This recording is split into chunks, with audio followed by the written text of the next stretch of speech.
Welcome everyone back to day 2 of the PMCO Fall Split for the UK 2021 season. My name is Hand Wolf, and of course I'm joined once again by Professor Tarzan. And a little bit of a word to our sponsors here, Nemo TV, the official media partner of Pubg Mobile Pro League in 2021, and also the side of Xiaomi, where you too can enjoy a super fast and lag-free Pubg Mobile experience on Xiaomi's powerful Redmi Note 10 5G. But we have seen one day of powerful action so far, Tarzan, and what a statement teams A and B brung, albeit some good plays, but a little bit of interesting plays, shall we say. I'm just going to try to explain it in one word. Shaky. I think it's very fair to say that. We haven't seen any team particularly dominating those who had the chance to have huge games like maybe just on one or two maps. They definitely have balanced it out in the other, so that's not a great way, to play their first day. But you know what? It actually just adds a lot of storyline and means that everyone might be on the same page right now. Everyone a little bit shaky, getting a little bit of that cold feet. So like for today, it will be the first day of play for both groups C and D. So it might be the same, but having the opportunity to watch groups A and B play yesterday, maybe they can show a little bit of a different performance. Yeah, of course, we saw groups A and B play yesterday, and I think, to be fair, you can kind of blame it a little bit on those first day nerves. You're going to have to see what these teams can bring in today, because although I think what we don't have is the same teams that we saw in spring when it comes to group C and D, there are a lot of new teams, and that's something that's really interesting, because we actually saw yesterday the dethroning of a lot of those top teams that we expected to come in strong. I think it's also just a different type of style that they bring in. Sometimes we've got the so-called very stabilized tier 1 environment. Sometimes teams are so used to, so conditioned to that way of playing. Like those things can really just catch you off guard when when you're hit by a team that has no experience of that form, but they don't get formatted like their brain that way, so they bring in something new, and so that would be the surprise factor. But before everything, we need to look at the format for today, and that will be a great one to talk about, because after all, they've got something to fight for. Oh man, in group stage here is where these teams are at. 32 teams going to be competing across these next 5 days remaining of group stage competition, 4 matches per day, of course, and where the top 14 teams ending up at a group stage will progress to join both Gaijin Seraphim and also Rescue in the grand final for the PMCO UK, where only the best team, the top team at the end of those 4 days next week of finals, can progress through to take a final PMPL Season 2 spot to represent the UK alongside Lac Nostra MVP and also Nico Defense League. You know what? Like, I think this format is a little bit brutal, to be fair. Like, when you've got 2 teams already in there, so you have to outperform more than half of the team. So only 14 out of these 32 could progress. But you know what? Like, it's about adaptability. We talk about this term all the time. And this sort of format allows you to exactly do that. Should I say get tested when it comes to that? So we talk about spreadsheets, we talk about preparation, and most importantly, always, bringing out your best suit, knowing your strengths, and then, like find a way to keep your mind very, very strong. So we all know how that, mood can sometimes just make it so hard for you to bring out your best abilities. But before all of that, once again, points. Right now, of course, we're no stranger to this point system now with that 15-point chicken dinner. And if you are a very aggressive team, that 1 kill point per kill is going to be extremely important. Of course, those 1 kill per points, that's where we really saw a lot of those teams rise up who were not the teams that we expected. I mean, yes, we also saw the highlight of some of those squads that we kind of expected to come up top. If you remember back to those kill points in our first game, yes, they were actually was triple, securing themselves that big 30-point game. Gonna have to see if these squads in Group C and D can confirm them. But as well as the points here, I think that not only is it the kills that matter, but also the consistency that matters when it comes to these teams. A lot of those teams ended up at the top of that leaderboard yesterday, but because they were able to consistently grab maybe 6, 7, 8, 9 points, not because they actually had big stellar games. Yeah, I mean that is just the way the state of the art for the game right now, and we just need to look at how these teams like got these points. Sometimes we talk about the more stats, math side of things about the ratio between your placement points, and kill points, but after all, is how they actually got those points that would really leave an impression on our hearts, and not just ours and the viewers. But let's look at a little bit more graphics to give us a little bit more of should I say guidance like through the day, and because it's definitely guided by something that we are fighting for, not just about qualification. We've got a very good chunk of prize pool as well. And as well, considering that $4,000 is going to go as well as that PMPL spot straight through to represent the UK later on in competition for PUBG Mobile Esports to that top one team. But there is a prize for everyone. Everyone gets something when they compete here in PMCO Fall Split, Tarzan. And even if you fall down in the 17th to 32nd position, you don't make that finals, don't worry, because you can still receive that $500. And I think also, to be fair, this is a much fairer system than what we saw in the spring split, where you had to make those finals. So I think although teams are going to have slightly more competitivity when it comes to getting at PMPL spot, they don't have to worry so much when it comes to earning some cash at the end of the day. Yeah, and you know what? Like, I actually love the fact that if you are 15th and 16th place, you make more than the rest, although you didn't get to qualify, right? So every single point count there, and it's just a system, and we play by the rules and make it, so that it's on your side. Sometimes you read the rules well and then you form tactics according to that, but it shouldn't stop you from showing us the best pet PUBG Mobile that you can play. So that is my hope, as always. And as well as, of course, these prizes, we also have to take a little bit of a look at the schedule in a minute. Of course, while we wait for the schedule, I just want to break down the group stage as well as the maps, which we will see shortly. And of course, we did see groups A and B yesterday. We will see group C and D today, but don't worry, because every group faces what will be a round robin tournament. So we'll actually see their group A and C do battle in tomorrow, group B and D after on, and then straight after that for the final round, it will be groups A and D versus B and C later on Saturday and Sunday this week. Of course, all at the same times in the same place, which you are watching right now. But to look at those maps shortly, I still, while we wait, want to question here a lot of these teams and how they played on them. And considering that, actually, although we expected Erangel, which is played double the amount of times, it wasn't Erangel that gave us the most surprises. Yeah, I think when it comes to map order as well, so we should give all of you a bit of a reminder. So we start on Erangel, then we move over to Sanhok, then we have, for the third map of the day, Miramar, and we will wrap up with Erangel. So of course, Erangel being very important, that's almost nothing new in the past competitive season. But to have Sanhok being the second map is actually such a challenge, I feel like. It's not just the fact that A is a very different map, to put it in second, you put it in between two huge maps, and when people just struggle to warm up already, to hit them with that change of playstyle that's required of them is actually a little bit harsh, but I do like it a little bit.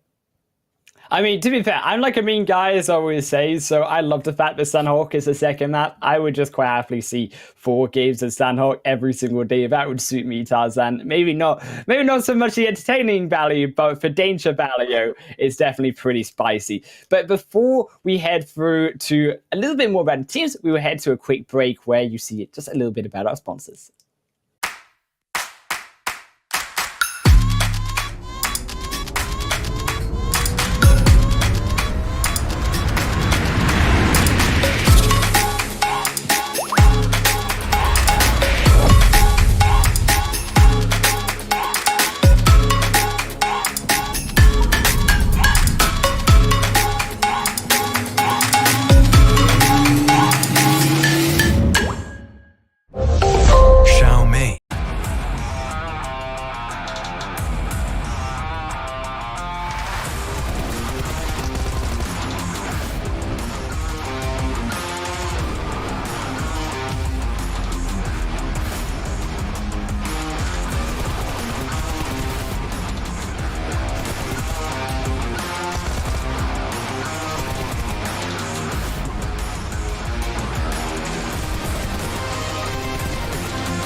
Welcome everyone back to the PMCO UK 2021 fall season. And if you are just joining us, we're about to head into the first game. But before all of that, we get to discuss what these teams, who we're going to be seeing down on Erangel to start us off. And we start with Group A and B yesterday, but now we've got Group C and D. And I just want to highlight the fact that Group C, it looks pretty stacked in the sense here, Tarzan, that coming out of it, Conqueror at the very top.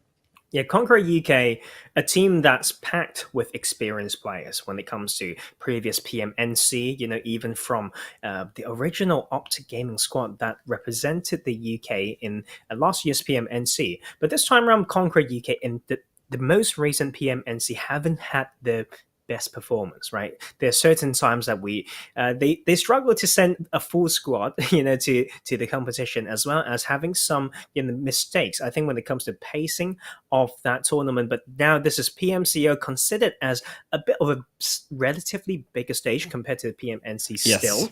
I want to see them playing at their best ability, right? But of course, when it comes to Group C, comparing experiences, showings, and maybe making a household name, we have to talk about Excuse Me, especially with Kosti and Prada in that roster. They played in the PMPL Europe West under Gaijin Seraphim in the past season, and they've been doing quite well. Of course, like Gaijin Seraphim couldn't stay in PMPL so far, but they are still just straight to the finals in this PMCO. As obviously there's some roster changes now that they're not part of that organization, but Prada and Kosti, I believe they will still deliver from this group.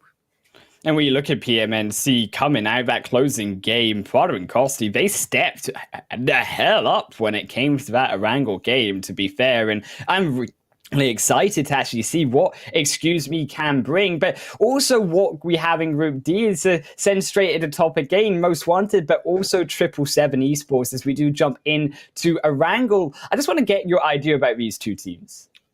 You know what, 777 Esports extremely interesting, and I want to see where they drop, because you know why?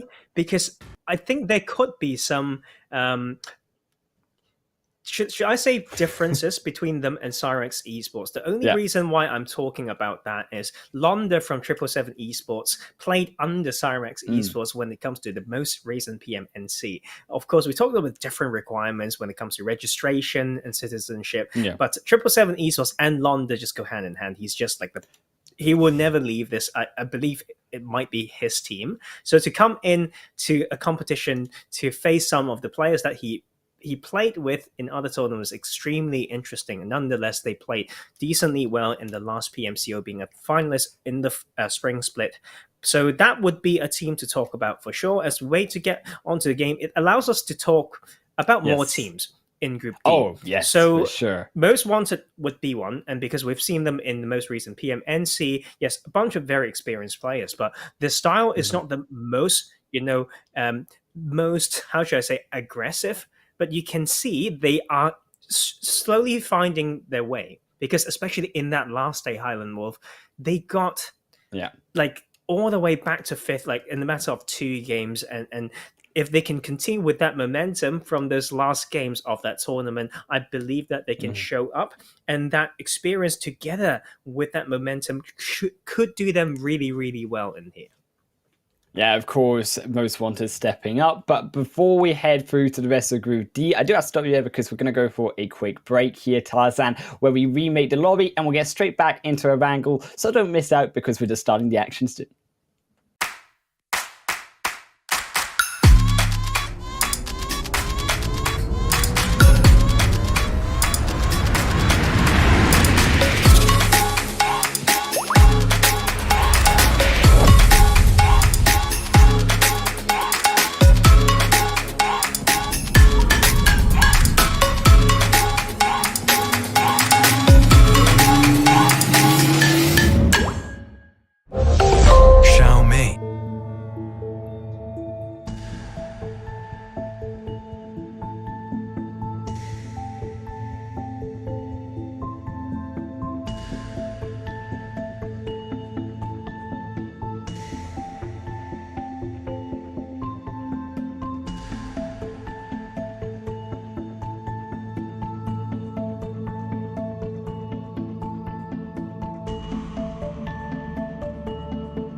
Welcome to the PMCO UK Fall Split 2021 season. My name is Handwall, joined by, of course, Professor Taz, and we're back from the break. But first, a little bit of a quick word to our sponsor, Xiaomi, where you can enjoy a super fast and lag-free Pubg mobile experience on Xiaomi's powerful Redmi Note 10 5G. But Tarzan, going through into this game, before we see all these powerful teams drop down, I want to also highlight through 777 Esports. Give me a little bit of a taster about them.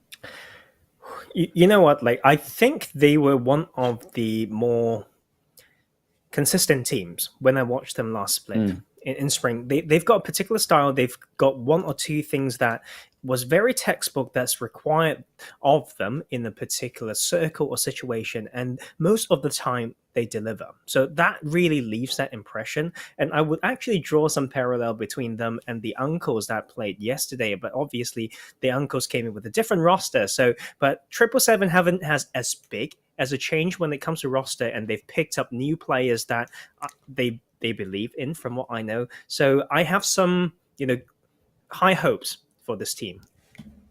To be fair as well, they have been a team that have played since the PMNC last year, so they clearly have experience around the UK scene. I also want to highlight, though, for the most recent PMNC, actually a team that we had was Arena 51 Esports. Now, Tarzan, Arena 51 Esports, they came in through maybe not the most flashiest of performances, but actually they came out with a strong showing for the initial stage, and considering also that in terms of storylines, they barely didn't make it into this spring season of PMCO UK, so they gotta be hungrier than ever when it comes to getting into this fall season. Definitely progression already, right? This time around, they made it into the PMCO. It's about really showing up, because they had some chance to show, like from PMCC, the Campus Championship Europe West, not the best that we've seen. They're saying for PMNC, but this is their time.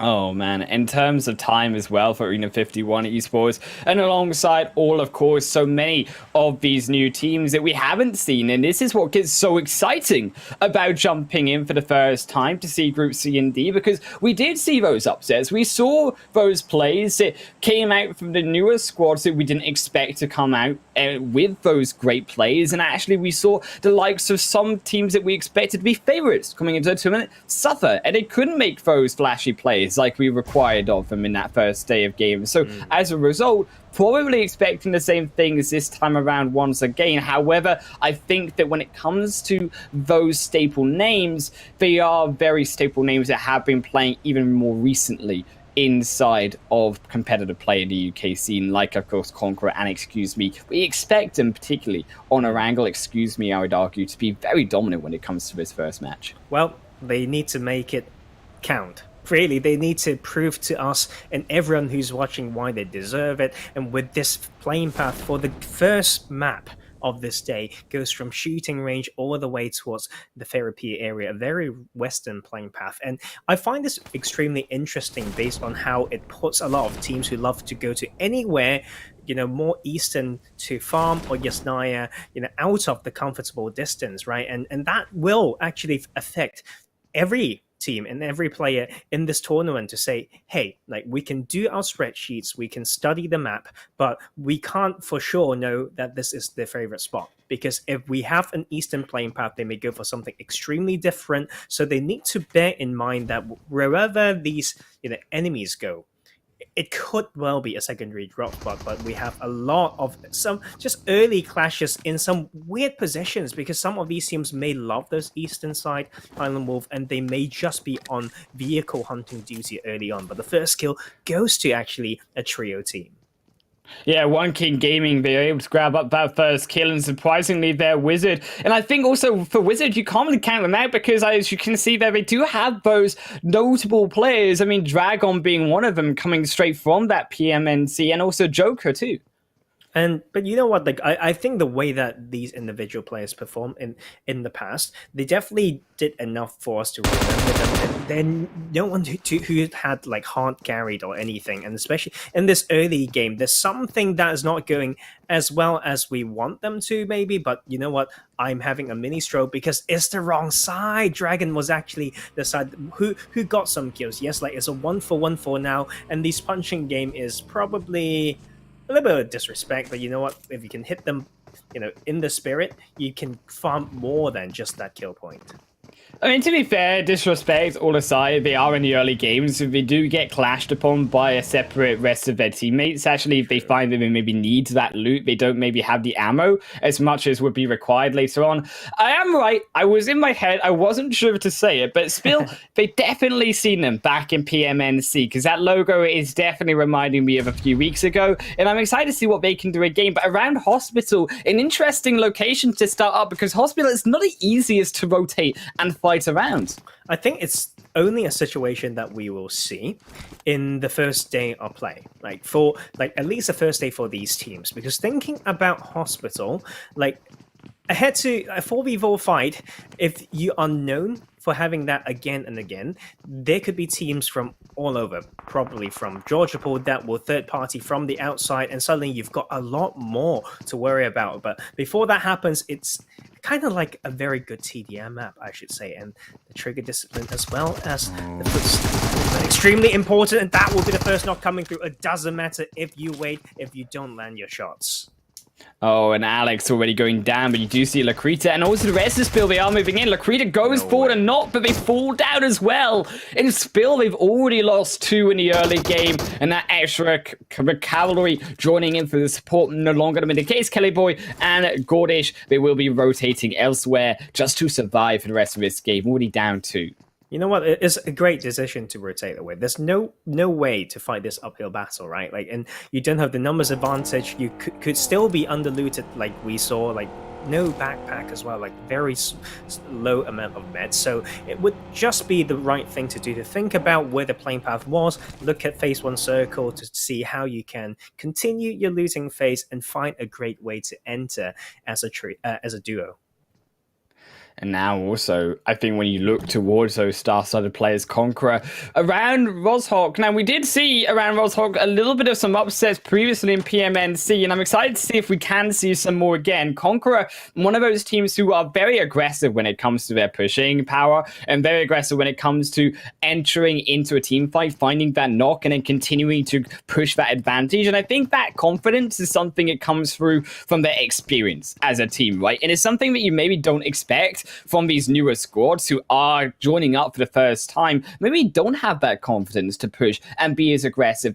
But on the other side, Conqueror, who do have that experience, they know exactly the limits of each player and how much they know when it comes to the knowledge of the game and how willing they are to press advantages. Yeah, it also comes from that advantage and confidence, right? Come from the knowledge of the map, of the city. They've been dropping here for a while now. And the issue right now is Island Wolf. The fact that Rozhok's not really inside a great position in the circle, right? It's kind of on the edge there. So if people are just going to wait for others to make mistakes, it's going to just be detrimental for both teams. You slow down your looting because you don't want to get out of cover. You don't want to give away any info. You slow down your progress in finding the vehicles required into the late game. We know that western side can be incredibly open. You really need maybe 1 vehicle per person to have a great chance of rotating in that part of the map. So both teams need to think how they can get an opening. So it's not just about that waiting game, but we look over here like Gatka, important part of the map right now. We need players to think about not just looting, but turning this into a neutral fight anytime based on the info from the surrounding areas. And the zone as well, right? When it does move through towards the western side, Gatka probably one of the contested locations coming into this zone because it is so much of a flat open expanse around the center portion of the zone. Is something the team's probably not willing to have to try push into when it comes to that early game controlling Gatka going to be important. But I actually think to argue, as we do have to hold off, shoot to survive are shooting down onto Snowboy, we do retreat for now. So we have given away their location. However, I do want to move back towards here as Sus needs to be very, very careful. Indeed does go so low that around towards the southern side of this western shift zone, towards that quarry and towards those hills, entering into more flat area, in towards Gatka itself, also very strong. Yeah, I love what Conquer UK is trying to do. They don't want to have that really passive play style that we mentioned, waiting for someone to make the mistake. They make use of the knowledge of the map to rotate close to the riverside and then head to the top side of Rozhok on the northwestern bit. And then you have relative high ground. You've got access to the next part that's closer to the center zone, and you can almost out-rotate the side of S2S to maybe get an opening knock and to punish them on staying in that town for so long. And that is actually a beautiful attempt, but you need to maybe time the shots like better to get an opening knock. Like, after all, though, even if you got a knock, it's not an easy distance for you to confirm some kills. I think that the advantage in this location does go to Conqueror because, as you said, rotating around, and they're able to do that because they have the hill to their advantage. They're able to control the edge of that hillside, and because they have that small dip away from the vision of S2S, actually, as a result, they can move away unseen. Danoka, Dari, they can actually move, or I should say, move themselves up towards this northern building, and you're going to have a lot more vision over the rest of Shoot to Survive. Where Shoot to Survive, yes, you've got Rain on the off angle, but you've got 3 players trapped in the center who are being pincered from 2 angles. So if they do try to rotate out, they won't have to just yet, but come phase 3, it becomes a lot more problematic because Conqueror have now your strong side entrance into zone. Yes, and I love this phase 2 circle. It forces teams to think about power positions, thinking the pacing of those rotations. Like, we've got that river to separate the northern and southern half of the map. That cube compound close to those bridges extremely important. Same for those garage houses, just to the north of Everest. So we should see Everest in play as well. So it really comes down to the preferences of the team and what they think the strengths are. So like, this is going to be a great map to start off with for these teams to test each other's styles, preferences, as well as skills.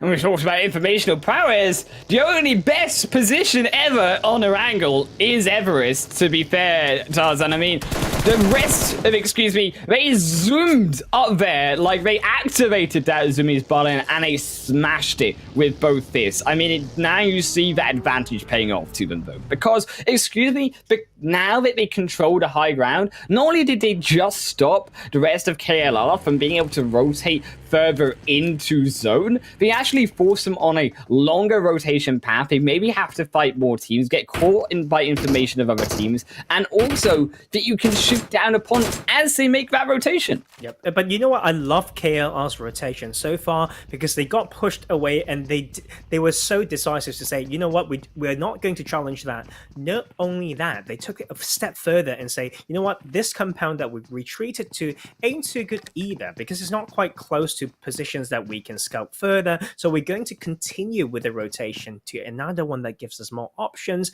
And then they just make that decision straight away. And that's what I love to see. Now, you can see a lot of teams sometimes getting extremely stuck, like when they hear some, enemies around, like they feel the pressure and they get absolutely frozen, right? So that is not what's happening with KLR. And I think is a great sign for a team that's new on stage. I think it's that adaptivity that we're really looking for, the journey of players. Maybe we're not looking for the most impactful of players early on, but it is going to be impactful coming straight through from BU. He found 1 knock already, and KLR Raven now on the retreat. We have to try find that new position, able to pick up the fight in a better advantage. But we just jump straight over the vehicle, blow them up, and BU takes 2, and it's going to be 1 in total to Arena 51. But for the rest of Arena 51, this is what we talked about. Coming straight through from the previous competition, maybe didn't work out, improving yourself here. I mean, they have something to prove because they were inches from getting into the spring season, as we said. And I feel that that only makes a team like Arena 51 even more hungrier and in a way, even more scarier coming into the full split. Yeah, they need to really prove it via their place, though. Like, in the past, we've seen them just struggling a little bit, looking lost in the mid game, not exactly showing a clear game plan based on the way that they play. And there's wouldn't say it's the same for Most Wanted, but we've been waiting for them to perform well through the whole tournament of PMNC, and they've only had some big games towards the last day. And this time around, they will bring in Top Spin for a little bit of a spin, right? A bit of a change, and they need to really find a way to do that now. We actually have a hard shift to the southern side. Many teams would want to contest this cube compound, and even if they do, it will still mean that they are very likely to face a rotation for the next circle, because that is just on the northern edge right there for this new circle.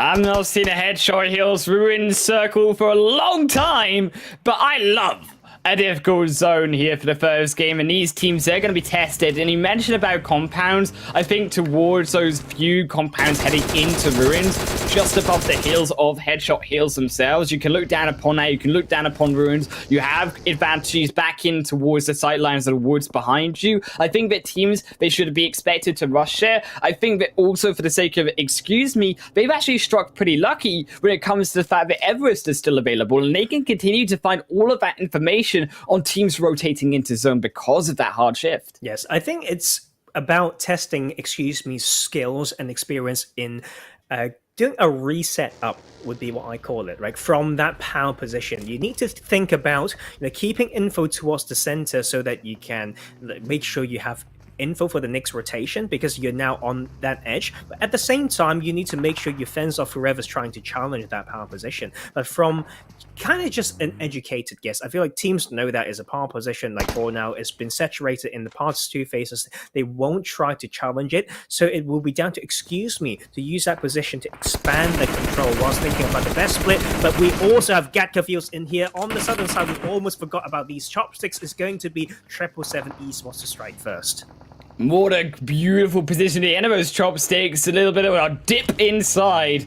But Arena 51, they went for the heals. They did lose one. Demon will be confirmed through, as it will be UV for 777 to take the first knock. But now 777, they don't want to stop here. They want to continue moving in, and they have now pressed the smokes. They're pressing that advantage through to Arena 51. And for them, in a situation where Xerox isn't there in the fight, and they're in the open, vulnerable to those rotating early through this phase 3 into phase 4 now, rotations. And I love what 777 is trying to do here. They want to put pressure on, but they know they are very aware of how they can expose themselves to more, angles if once they get up to that ridge line, right? So that is them actually to pre-smoke first, and I do love that. But that is Arena 51 to return and slow down that push with a nade, and Boss almost gets blown up, and I think that might be him losing his life for that. Oh, yeah.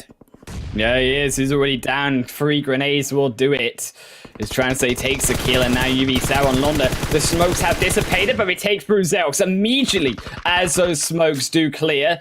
If someone was the perpetrator of it, and it's a 2-for-1 situation so far in favor of 777. But Arena 51, they are not out of the woods yet. Neither are 777. That zone shifted way hard now from both of them in towards Everest, the edge of ruins. So all of these teams moving in from ruins, all of those teams moving in up towards Everest, even down from the south. There's 3 difficult points of congestion, and well, guess what? That's where the teams are coming in from. And it's so tricky because so many of the teams don't want to go for a straight cross through the ridge, so they went for the really all around rotation, going back to the other side on that east around Razok first, and then really slow down the rotation. And Most Wanted is out because there's so many teams trying to crash on that side. But it's down to Arena 51 to control this because they don't have a zone in the circle, they don't have a position, they do have hay bales and quite a lot of reflex though. And Golden goes straight on down. And for here, the rest of 777 as well. Now they reapply the smokes. They reapply through the grenades onto Arena 51. But will that find it? Not just yet. We'll go wide again. Arena 51 in a little spot above it. Haven't not rotated since. Neither have 777. But when you look at the rest of the map, Conqueror as well. Rotating it all the way from Rosshog. Making that quick scout with Danoka. But also Translate will get caught out. Will get thirsted out by Londa on the flank side. And now only going to be BU. Nice one. Remaining. As Translate will also fall. And now it's a complete burst through. BU in the smoke. There's nowhere to go. 777. They take 5 kills now in total. Oh, and that patience as well, just noticing that the side of Arena 51 are worried about the backs. So that is 777 Esports finding the time to slowly come up, not only stealing the kills, but applying pressure from multiple angles. And now they get an entry into the southern side. It's not going to be easy. It's quite open there, but excuse me, blessed by the zone, they get this elevation. It will be on that northern edge, but they need to find a way to get down, and this is where the experience can really shine. excuse me, where we have been sat on this mountainside for what has been nigh on the last 10 minutes here, Tarzan. And they have been chilling. They have been sunbathing in the midst of the mountain range. But now, Alternative Esport, they are here. And Alternative Esport, they are here to play as they move up further on the mountainside. Kaneki is on the front. And for the rest here of Alternative, I think it is very inspiring to see how they were able to catch that position. They've been able to get a spot inside of zone where we have the high ground, just like, excuse me, we get that vision, but also at the same time, they have also eyes on, excuse me, and it pressures, excuse me, further back against the edge of that western side of zone. So in the event of a northeastern shift, actually it gets into a better hands of Alternative. Yep, I think it's really down to the basic team mechanics when it comes to these teams, like I mentioned before as well, is to find the balance between, scouting and baiting, all that stuff. The best teams can do those things at the same time from one maneuver. You get the opening, you get the bait, you get the scout, and that is what you can do. And that you can see 777, although down to a trio, playing so confidently, and that's what we want to see. Shoot to Survive will not survive this game 1, though, and they're out at 13th place. I think for them, it has been difficult. They went way too late from that Rozhok rotation. They were one of the last teams here to rotate through into zone. They get punished for it. It is a zone. Rightly so. We question, does it hard shift? Yes, it will, but towards the south side. And now Risk, who have been sat just around the edge of these Gatka fields onto the north, they had everything in their hands to take this game, but they have a lot of players to take down alongside it. I think more importantly, it's all of these players on the south. That's where the congestion is, and to their deficit, that makes it harder. Because had those teams been on the north side, the road is a lot more effective at gatekeeping those teams away. So for the rest of, excuse me, Alternative and also Conqueror, that rotation initially does become harder because they have that open expanse of the road they have to cross, where they have that brief moment where they're completely vulnerable to everyone shooting down upon it. Extremely tricky because they've got someone on their back. They can't even go into area to scout what's in front. Excuse me, make sure they wants to clear this out. The footstep is there, and that is going to be a 1v4 that Ari needs to deliver. Ari is going to go in. He's going to strike through one vote for, excuse me, but they have 1v1 situation, but will they find a 2v1? They do take Costi down, but it's too many. A little too late. Here is, excuse me, they will confirm through Conqueror. But to the extent that we lost 2 players, it puts them a lot further behind in that rotation. As you can see, buys actually way for Alternatives to now enter into the zone. But Risk, this is where we said Risk they have to control. This is the first test. Can they control multiple teams, both now Alternative, but also those around them towards that eastern side? And this is maybe an important one for Risk because they were the team that shown the skills on PMNC, and no one's particularly impressed that time round. And now that you've been given the compound, you've got 2 kills as that momentum, it will be back to those basic skills in holding down and defending these hard covers to show whether they've got the potential to go even further. But that will be a knock on there. That will be the sort of Alternative Esports getting an opening maybe. And Foreign Union as well, going to join the ranks of the dead in the first game as they cannot handle that pressure of phase 5. But excuse me, they do survive. They get across to the edge of this roadside, but they still have to find that way across the roadside. That is a tricky part of this rotation. They still have not managed that, but we still find a Nox. Kaneki now going to fall. And here, rest of Alternative, they can't move because for the rest of Born for Victory, they were able to strike down not only onto those inside. As here they push on in. Alternative, they lose through one. The front line has gone. Splash does strike back. Prada now entering up, but now Prada has to step through with a Nox. He find a second for the squad.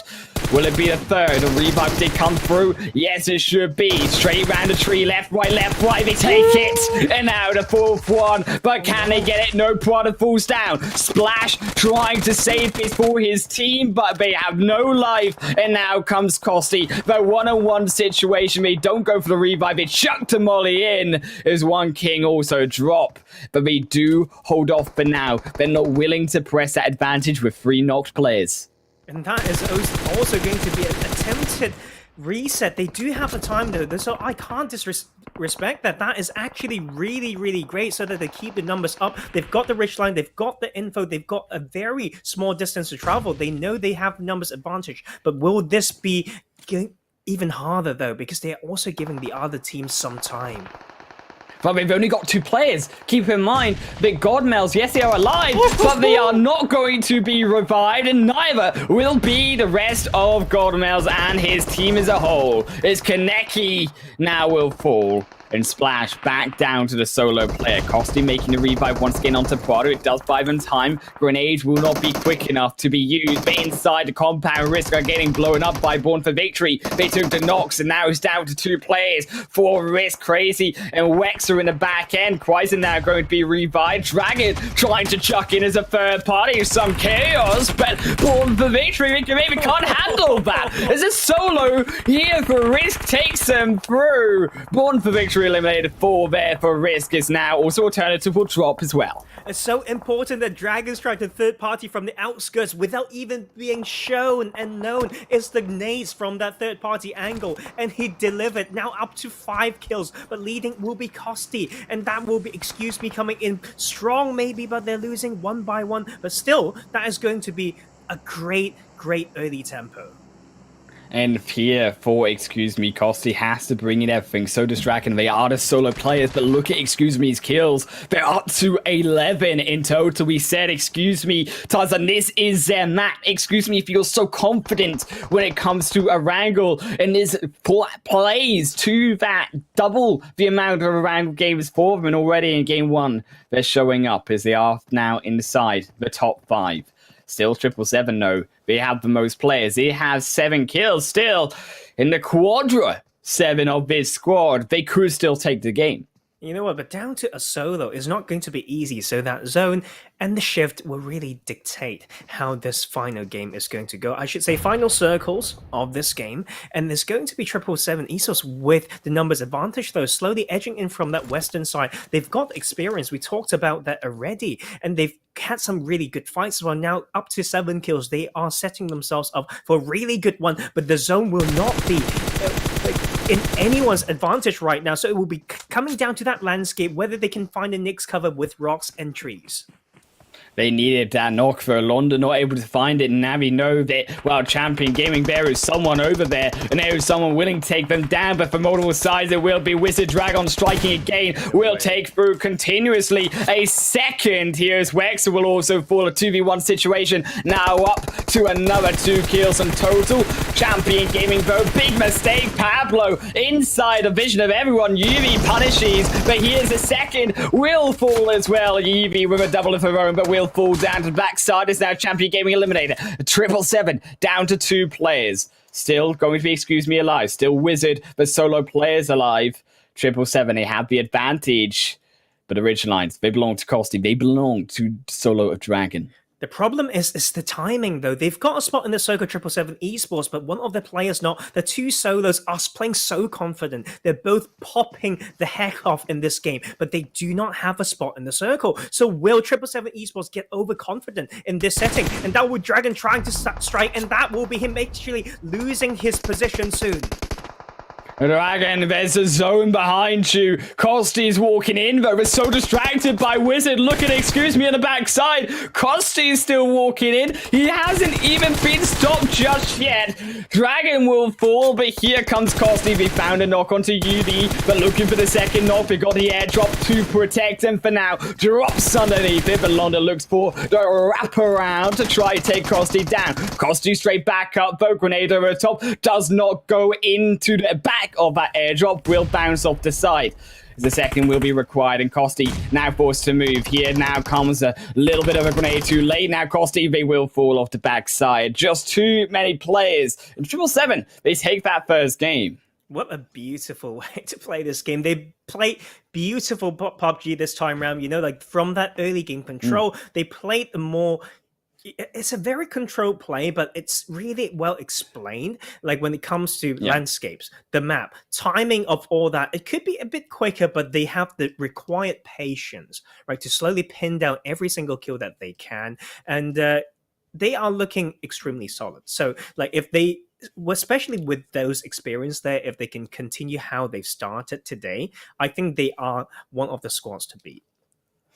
I think overall 777, we said they were coming in. We knew that they were going to be a team to look out for. I think that they had definitely solidified them as that. And I think that it is promising to see teams who we expected as we look at those results, who were the favorites coming in for Group C and D, to step up, because that's something we didn't see yesterday. So it makes that nice change. Yeah, you know what? I think it's really well played by many of these squads. Like, I think from the first to fourth, we've seen the aggression from, excuse me, as a team like 777 to make the most out of their position. Wizard Esports with Dragon just going crazy when he's down to himself, like ever so patient and born for victory. Yes, only 2 placement points, but 10 kill points to back 12 for this first game. We're seeing some momentum coming through and just, some aggression getting really heavily rewarded in this game one. And I love that the players coming through from these solo players are Dragon and also Kosti, who absolutely stepped up in his first match. And we mentioned it, well, excuse me, they were a team to watch. They certainly are. But 777, as we said, they take the 15 placement points. They take that chicken dinner. They take that first place. Alternatively, though, when we look towards alternative esports, surprising to see them as well, and Champion Gaming up towards the top. And considering that, well, for them coming in, they were one of these or two of these new teams here, Tarzan, and that we wanted to see these new dogs take some points, take some games off of the rest of these ex-champions or big teams coming into the league, and they have just done that in this first game. Yeah, I mean, they've got 8 points all from placement points, so we need to see whether they can repeat that while bagging some kill points, because that really shows, a style, whether they can make the most out of a position as well. But as you can see, like, that point sponge is real for this game one. So many teams struggle to get barely any points in this game. So from 9th to 16th, we've only got 3 points max, and that's by shoot to survive. And it's a lot of those early skirmishes as well. I think Highland Wolf, the general impression of this game one for today compared to yesterday, they are quite warm. They are ready to fight. I feel like there's a lot less indecisiveness. So it could be just a matter of the fact that it's the second day of the tournament, or they just learned. It just came in more ready.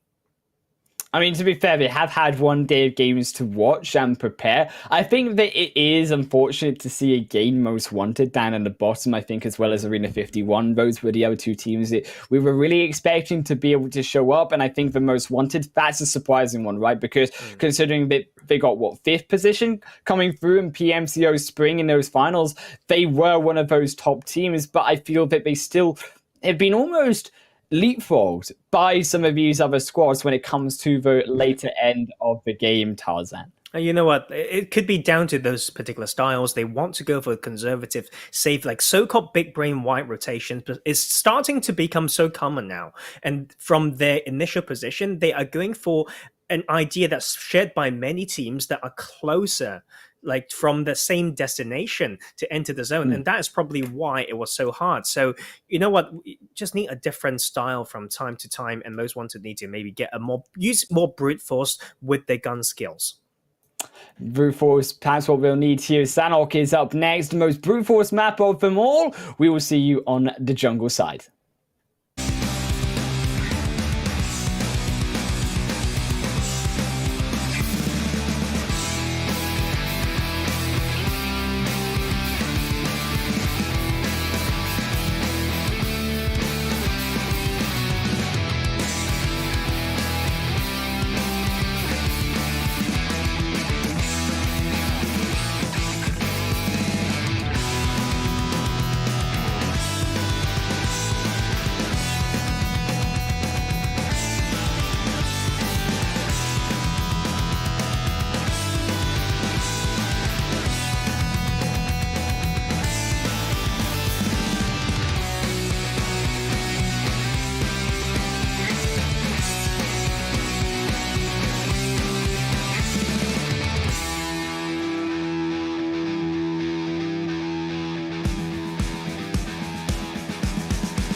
Welcome back to the PMCO UK Fall Split 2021.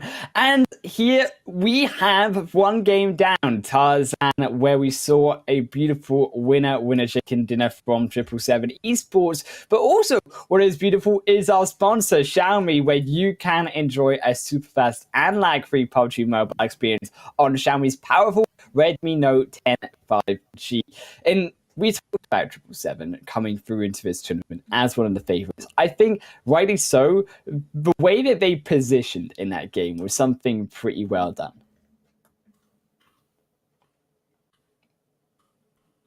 Oh no. Oh no, we have hit the Tarzan issues. While Tarzan figures out what is going on with those issues, we will discuss those positionings here myself. Just you and me. Just you and me, okay?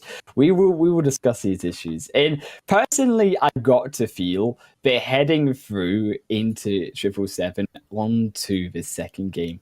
Oh my days, they look pretty darn good. I mean, the way that they closed out that ridge line, the way that they control that end of zone. I mean, I don't know if you're here, Talan, to explain a little bit more about that. The way they were able to maneuver in those last few games, that was what was so good about them. I think it's really hard to, dissect, because it comes down to the preparation basically from phase one. Is how it looks like for me. And I think that is going to be quite tricky, like to dissect some of these plays, because it's all started from drop locations, right? Some of these teams, if they say, hey, we're going to slow down phase one because we want to go back to that eastern side for some comfort position, they didn't realize how it can set them up for something quite bad that is really hard to overcome, because they are just very late into this part of the map on the western side that's filled with those power positions that's so hard to challenge. And that is how Excuse Me started with that game. Yes, they did not win that game, but 11 kills, and that's just like pure aggression, but it's also pacing from that rotational style from the start of the game.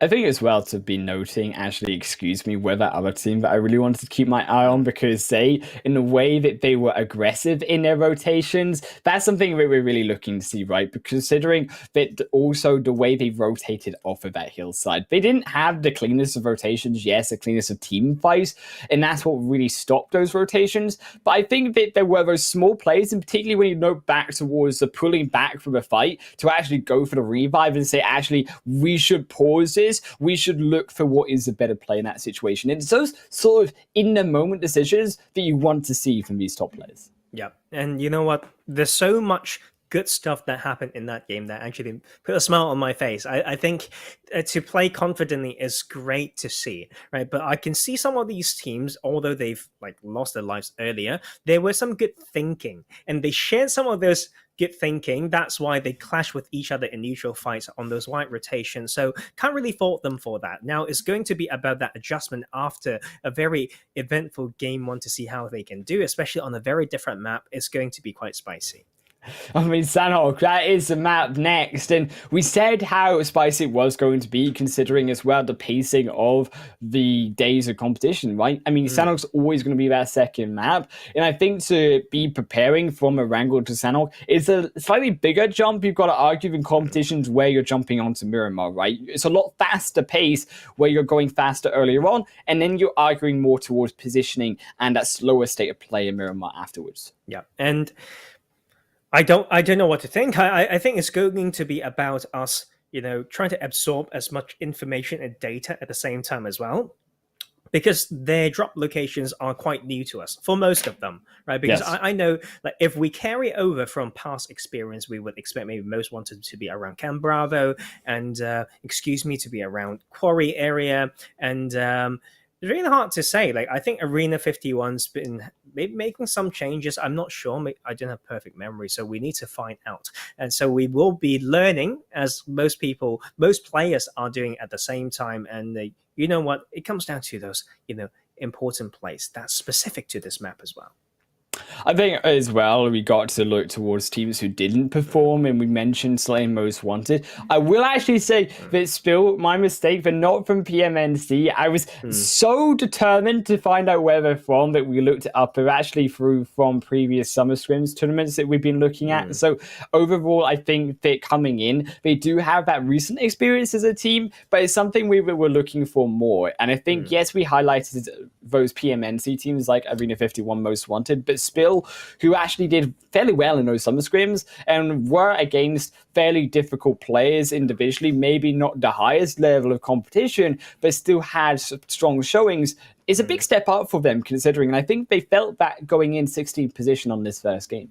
Oh, you know what? Like sometimes it just happens. Like it really comes down to the reason and whether they can do some adjustments between games. Like teams behave very differently. I think it comes down to two main things. One, how did that actually happen? Sometimes it's something that's not too hard to fix. And two would be the reaction, right? Like you can respond to it in a way that is really to your advantage. You learn it and then just focus on the upcoming game. But sometimes teams can't do that. Right? They're just in a slump. They're also frustrated. No one steps up to say, it's okay. Like, we need those important team skills. So that's why it's so important to be a good team player as well. A communicator is always so key. And that value is so important. You know, like, yes, you need mechanics, but if you want to be the top, you need to be one of those people. And I think as well, considering it's Spill, yes, they struggled. I think they now it comes to a question of momentum, right? And mentality. Do you let that get to you from that first game and that bad performance affect you? Or do you now go back, you refresh, you say, look, let's clear the whiteboard and we'll say, these are the new plans for Sanhok. It didn't work out last time. Let's look at how this works overall. And as we do have slightly just a short moment before we get into the game, I wanted to really question going out of that game as well, the fact that Wizard were one of these newer teams, but secretly a little bit of incognito going on because they're not new players. They actually are a squad of veterans. Yep. I mean, you can see sometimes in their play, they are almost picking fight whenever they have to. And that actually caused them, you know, some numbers disadvantage when it enters that mid game. But you know, those individual plays came through, in particularly from Dragon that we could see. And so who knows whether this same style will still work in Sanhok. I think it's really to find that balance, you know, between that aggression, confidence, and playing in a very disrespectful way that is highly punishable. So I think that will be the key right now, especially for those teams who got a great start in game one. Like Sanhok is completely different. You need the particular adjustment, although you may be in high right now, just don't, you know, like really manage it. So find that line, guard it, and play well. I think for Sanhok particularly, and these teams in particular here, we talked about how, yes, they're very aggressive. I think, to be fair, though, that actually aggression has worked out in the past. I mean, you look towards Nico Defense League heading as we through to the second game, and their performances in PMNC, that actually they were able to put with that aggression the ability to take victories and the ability to actually take the victory of the entirety of the competition. And that's what really impresses me the most, Tarzan, about the UK region, is almost in a way that the teams we send to represent, yes, they are very, in a way, you could argue disrespectful, but they're not scared in terms of their aggression overall. Yep. You know what? It's going to be Xiaomi being very important as our sponsor this time around. So if you want a really seamless and lag-free PUBG mobile experience, please just look at that Xiaomi Redmi Note 10 5G so that you can have a great experience in this game as we dive into this map. Right now, we have a pretty center plane path all the way, basically from Tatmok all the way to Docks. And we talk about this as you would quote me from time to time, Highland Wolf. We've got 4 kilometer times 4 kilometer map. So quite small there with some good parachuting skills, especially with this, then it's going to be quite, you know, an interesting one when it comes to studying the map. Like people can rely on the data generating from this plane path and this drop. Yeah, I think overall, for sure, this is going to be an interesting zone. However, the site will go down, will be confirmed through. So, excuse me, from actually what had been a very good start for them, they find themselves caught out as well down towards Painan. And this is where we're ideally looking towards a lot of these teams heading to the bridges early on. I think that this speaks to me with so many teams on the edge of that zone, more on towards the western side of the play area. You're going to see a lot of fighting into trying to get into those edge plays because yes, teams, they have a lot of space to maneuver still. Yes, it's in the ocean, but there is still space on Sanhok. It still is on the main island. So on one hand, you actually have not so much of scarceness in terms of where you want to go throughout the game because you know it's only going to be on that main island of Sanhok. However, I think, as we said, the bridges, the choke points are what we're really looking at into how teams control going into this game as Mini will also fall. Yeah, I mean, like early game as well, when it comes to Pioneer, very, very hard sometimes, like with this trace, can hurt both teams going into the mid game, but especially from this position. Like, I don't think this will repeat like quite a lot because if you're known to go to Pioneer, it's really easy to get hunt down, but it's not always the case. But these early fights, you would need to go back to how your drawing board to know how you love to play this map, your particular, building splits, right? So those are all important. It's 1 for now. Born for Victory's been very aggressive in that first game. 1 kill point, but 10 kill point, I should say, only 1 placement point. But the side of Alternative Esports also was quite surprising as well in the good way. So this time around, this early clash will be the test to the status and the and kind of the confidence of both teams. Yeah, I think that overall here for the confidence of teams, that's something that I think we're expecting that not only Born for Victory, but in a way, so do Alliance coming through into the second game, something they're going to have, alternative, should I say here, esports, because they both did well and they both had these standout performances when they were able to find those good positions, or in the sense of Born for Victory, when they were able to find those kills overall, taking down notably Risk in that first game. And around Painan, I do think that they'd have to be very aware of how long they're taking these fights. Considering that the zone has gone slightly away from them, they're not in reach of that zone for the most part. So we want to be able to finish this fight out effectively and quickly because they know that later on, they want to be able to find that good position inside of zone. I mean, Painan is just ever so tricky. And I think what Knight's doing here is actually great. I think that's great thinking. Thinking about maneuvering out of Painan that needs to happen anyway. There's only a few routes, and to go to this site closer to Quarry is a great way to control, and you can actually allow some baiting to come through as well. But it's not going to be quite easy when there's Splash in this position. Like already dealt 95 damage is quite kind of. It's a good thinking. I think to stop the rotations, to come out, I think that is exactly what we want to see, and that is making use of the knowledge of that city as well. Yeah, as well, considering here is the Splash will also fall, another Born for Victory as they confirm what could be their second. Splash will dive away for now, and Kaneki is coming for the revive, but I don't know if it's enough. I don't know if it's enough considering this Splash is already so low. Well, now it's definitely not because Quaisen will confirm the kill through. So Born for Victory up to 2, Alternative down to 1 kill only for them. And here also the rest of Spill, engaging on to 1802 around the rest of these ridge lines. Further inside towards the zone is Gordish repairing on the front line. Now, this is where Trigger Discipline comes in, you've got to think, Tarzan. Oh yeah, I think it's not just Trigger, it would be about those footsteps that we like talking about, finding like those distances. It's just so hard. I think like controlling and managing how much audio cues that you're trying to, give away. It's so key, especially when we talk about Sanhok. It's not just footsteps, not just gunshots. It will be about the vehicle meta is coming in as well. So like these teams would maybe would love to join me in the laboratory to, find out like what's the rendering distance for those sounds, because it's one of the most overlooked skill, like to my knowledge right now. And so like, let's see how they can make that work. And this time around, this is not an easy part to play through. We know how this preference, like getting into this cliffside around Quarry can be so strong. And One King Gaming want to have a better start in this game too.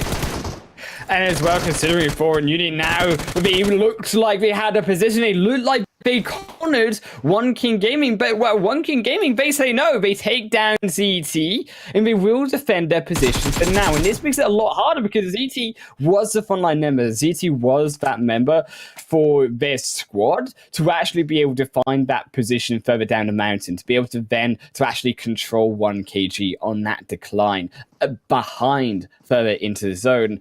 But it's the fact that it's turned to the other side. I think this is something that we're really looking for now, to how this duo will defend. Keep in mind, though, however, for 1kg, they also are just a duo, so it is still even footing on terms of members. Those other two players, they are off to the flank side. I think like Foreign Union has the good idea, or should I say they know on their textbook, they know this is a strong position, but it takes more than knowing to make it work. I think the split around this hill is extremely tricky.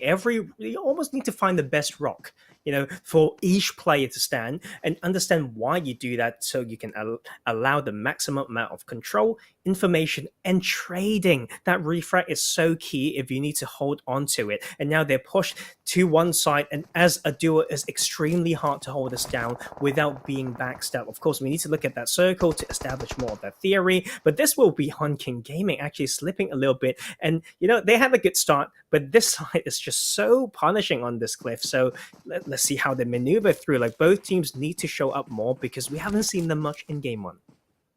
And considering that, One King Gaming, they still hold that flank side, that is what is so strong about their positioning. However, because they have lost aggros, I wanted to actually note that that split was due to the fact that we were having a third party around them. And it's this situation where you do have these third parties upon third parties coming into this phase 1. Phase 2 zone, I think more particular, is where we will start to see them really take shape in terms of how they are being able to maneuver around these team fights, or more importantly, maybe avoid these team fights, because that's something we also saw yesterday from some of those squads where they did take too many teams at once and they did fall because of this. And I think it's so tricky to establish that idea as well, like on this map, because it's all about reactive play, and it's so easy to send someone in and just stay cool for a little bit and maybe have some baiting, but that is not the way you bait, and it's not the way that you claim a compound, the way you crash as well. FU down to 2, and I think that will be the end for this squad.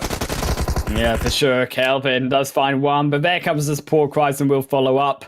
Does buy enough time, and they confirm it through. I think that was very disrespectful from Foreign Union, and of course, rightly so, they get punished for it. I think, yes, like it's a little bit of a desperation knowing that they're down to 2, so they need to make it count. But I think leaving that cliff, it's a sensible move. But the way to do it is definitely going to be a bit different. But we're bringing ourselves around to this eastern side, close to Lakawi. It will be most wanted to clash with Excuse Me first. If there's any team that you want to take down for momentum, this will be the team. Oh, but Kosti is already so low. He still finds strikes out to strike. So, however, and now Ads on the inside. It will be grenade chucked through first by Kosti. 12 will be confirmed. Ads barely dodges out more explosives. So does Prada. Another one straight through. It will go wide. So will the second. And Ads holding away to the edge. Where is the support from Hardman? No, Hardman still entering into the fight. It's a 2-on-2 situation. Risk as well. Maybe looking to position to go in as a third party. Keeping an eye on how that kill feed will play through. You know what? And I think that's great play from KLR. Like, just from the distance, they were waiting and waiting. And when the side of most want to take aggression and enter unresettable area, they open fire. So that is great. We talked about trigger discipline. That is one way to do that. And Ads will use some smokes and try to get out. And that will be the time. And I think it's good to do some damage control around there. And they've still got some distance to travel, but Most Wanted has made their mind. And I can't disagree with that. But excuse me, though. They haven't got the first kill yet. And they are down to 2 players. But you know what? It's not just any 2. It's Kosti and Prada. So I'm still having that hope. I know you like them a lot. It's not really favoritism, like it's track record as well, but they do need to be careful in the I think that overall, rightly, it is track record in the sense that they have made PMPL before. And yes, they might have not had the performance they wished in the PMPL, but they're coming back in the way that they have come back is almost been bouncing back stronger. They feel like this duo, their synergy together, as long as you see them together, you know that they're always going to bring that next level of PUBG play for the UK scene. Well, Too soon to say, I'd say, because we talked about responding to the plays after game one. We talked about adjustment and all that stuff. So we want to see certain of those momentum coming through. As you can see, like the struggle is real, especially for a huge adjustment to a small map as well. It's not going to be easy. Champion Gaming, yes, they got those eight points, but they didn't get a single kill. But this time around, they start up with one. So let's see whether they can continue with that momentum. And now, when you look towards positioning, Tarzan, we, of course, haven't really seen what the Phase 2 has looked like. Would be great if we could see that. I mean, I assume, based on how it has gone and how these teams are rotating, it has moved away from the water slightly, but it has gone further again towards that more eastern coastline of Sanhok. And I think that's where you see again these teams making what is slower, more rotation-based shifts in the early game. And that's also something that you've seen through from Conqueror here as well, considering that they take that high ground. And I wanted to speak to you as well in terms of positions. Now, myself, a little bit of a noob here when it comes to PUBG Mobile in this situation of a zone. Where do you look for on this southeastern side of Sanhok if you want to try position strong in Phase 2, Phase 3 now coming in? I still think like the area around cave and quarry is very strong, but maneuvering between those require vehicle, right? You need some sort of formation and almost need to make sure you think about where you came from, what you could know, like what you probably know from how you entered to where you are, as well as knowing where is the absolute unknown. So if you can kind of just color the map that way and play off what you know, it's going to be extremely key, but it's going to be so tricky. But we have that hill to the east of Quarry. That will be so OP. Right? I think it's about forming the right split around there and tightening it when appropriate. That's going to be so key, but I do feel for those teams around Macau. They've got a huge road to cross. They will be like shooting targets on like in the shooting ground. So let's see whether they can find a way in after all. I almost am inclined to feel that if there is a boat available to some of those teams further out, they could make that slightly further rotation around Sanhok, but KLR, they won't be making anything happen here as it will be a 1-for-1 trade inside the fight. Molly goes straight on top of them. They will continue to burn, but they have to be forced forward. This now could be thrown into the opportunity for a grenade. They will damage down another of the KLR members is now Spill. They continue to push. Alex on the other side, but they do not find any more knocks for now. I think that here for Spill, they could have been a little bit more aggressive here. I think that they have that 2v4 advantage. Even if you start to lose players, you start to lose knocks, the knocks are then going to reveal where the KLR members are. And as a result, you can use that man advantage to still take a victory in that fight. I think it's also sensible to make it a little bit slow, because if they overpeak, you can see the 1802 is like just on the backside. Like, can third party this anytime, so you used to slowly rotate along the ridge but not over rotate, because we do know this is more like the southern side. So if they keep making that small rotation, they can get like hit from the south and they will run out of cover, right? So KR is actually saved by that landscape, if I do say so myself. And you can see them just keeping the eye on still, like towards the center zone. All these three teams are basically trying to play the same plan, but they will have this part of this northern part, I should say, dissected by different ridge lines, and they all just want to hold it and wait for the next shift. And moving down into the south side, so difficult. When we look towards that zone as well, Born for Victory, one of those teams that I think really have to make that rotation. They are doing so. There they go in a kill feed, taking down 777, because they appeared on what was more the western side of that quarry shift. So they have a lot of rotations to do. It'll be interesting to see how they actually are able to pull that off and rotate through towards the more eastern side of quarry itself, because have they remained towards the western side, yes, they may be getting knocks now, but they will find it insanely difficult in the event of another eastern shift to be able to cross that quarry, because they will have to then venture into the crevasse of quarry itself, and there is only so many exit strategies out. Yeah, I agree with that. I think that goes hand in hand with the trigger discipline that like, we love talking about, and it's also about like what it means if I fire now. Like if you've got a huge road to cross, like Hailong would mention, then you really need to think. You need to find different time to expose your position. Right, there's ways to keep yourself alive. Is not worth that one kill if it's going to lose your whole team. We can see that is a great position by Champion Gaming, and now with that position is extremely strong. And if they know how to expand and now to catch the funnel from the south side. We talked about those main roads. It's going to be crazy. It's going to be a huge cluster. Everyone to come into that southern compound that is not claimed yet. We should have some fights around there as well. These teams in the center circle trying to farm every edge of this new one. Should to survive as well, going to lose down. Sus is Arena 51. They have to make it against the edge of his zone. But now we come into the part of the game here, Tarzan, where it is going to be how fast can he make those rotations happen. Well, Arena 51, they have the help of Pew Pew Pew onto Golden, as Wizard will lose one themselves. Looking to confirm it through Shoot to survive. They cannot find a second spray. Not quite there, and they still have the back of that zone against them.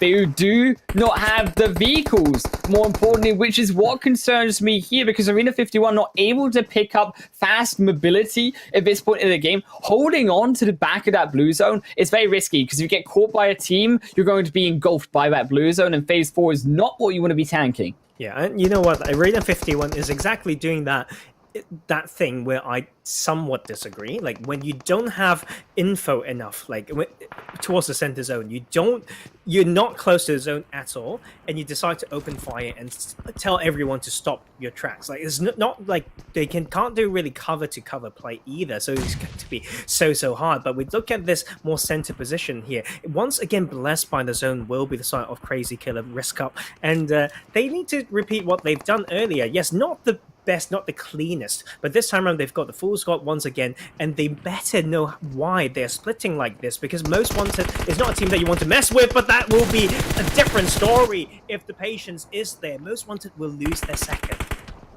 Oh, and they lose ads now as well, only top spin. And co-remaining is here also Crazy Killer. It's Gup do take through their third kill of the game, and this is not where Most wanted to play this, with Hardman the opposite side of them available still. But they have nowhere to run. They have nowhere to go. And the problem being is that they are in the center of zone, Tarzan. So every single person has their eyes on this compound. The strength of this area is again going to be very strong, and I think that Crazy Killer Risk Up have done well to again control the center of the zone, but I do concern myself with the fact that they hadn't been able to control that in the first game. Can they actually control that this time around again? Oh, well, I really don't know. And it's about those map knowledge as well, right? Like when you have a split, you know how to use that particular rock. You can use it so well because you found the best time, because your teammates heard the perfect comms from you, but it's not going to be easy, especially with UK. We talked about how we want them to do better, but once again, it's like no problem that we shouldn't face. It's 3 players this time around, but Hisoka wants to deliver still.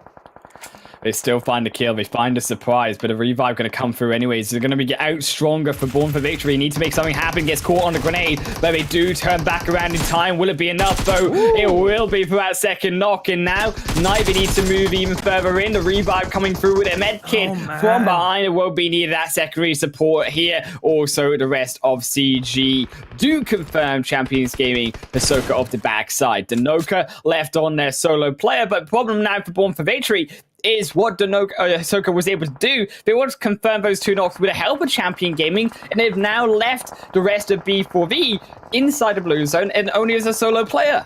And I love the way the Champion Gaming is doing this. Yes, they claim the compound, but also send someone out of the circle to apply more pressure and get more info. And not all teams know how to do that, right? Like, you've got an anchor point, play around it. And that's the risk that you take, and they got rewarded. But 1802 is coming in with this decent amount of kills as well. We are going to see so much action on this ridge right now, because this landscape is of no jokes. and One King Gaming.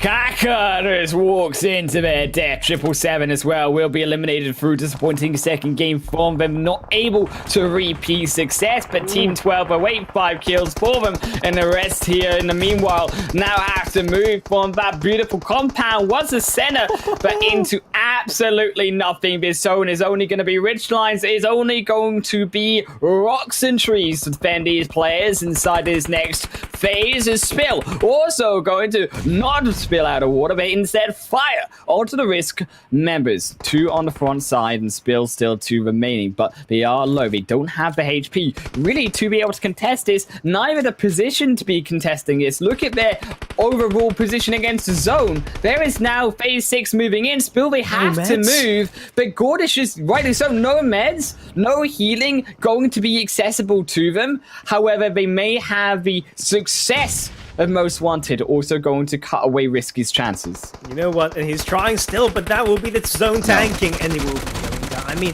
it's just so hard to play around this. It will be run and gun time, 63 meters further than you think, and that will be Risk actually making it count.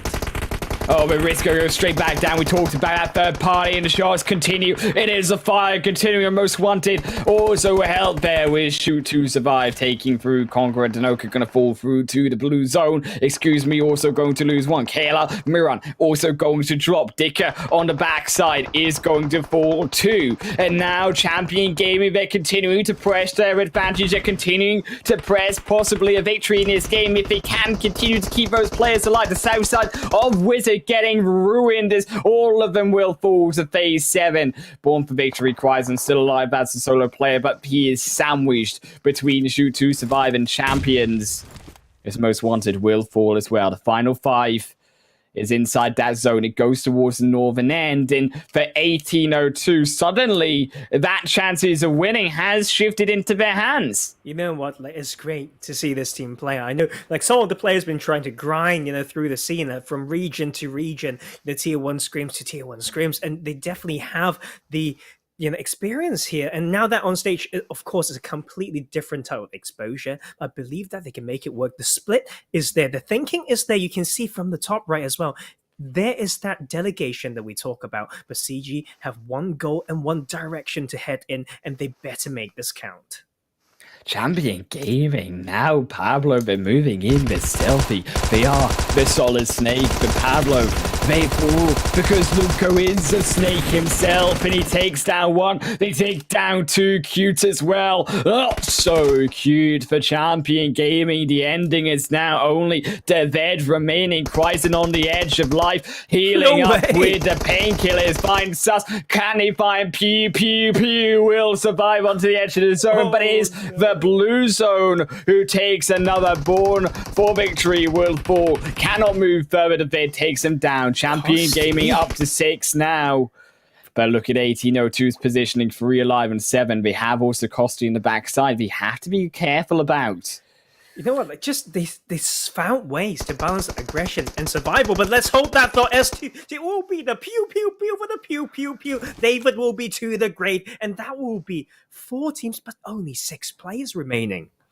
That's not pew, that's a grenade coming through, and then Pablo will also be blowing up into smithereens. Luvko now moves in to the fallen spot of that forward plays team, sends them through into third. Shoot to Survive will fall to solo because he is a solo as well. Should take second, they do take 1, Luco, but it's not enough. There is too many bullets, and it is 1802 with the zone who take the second match.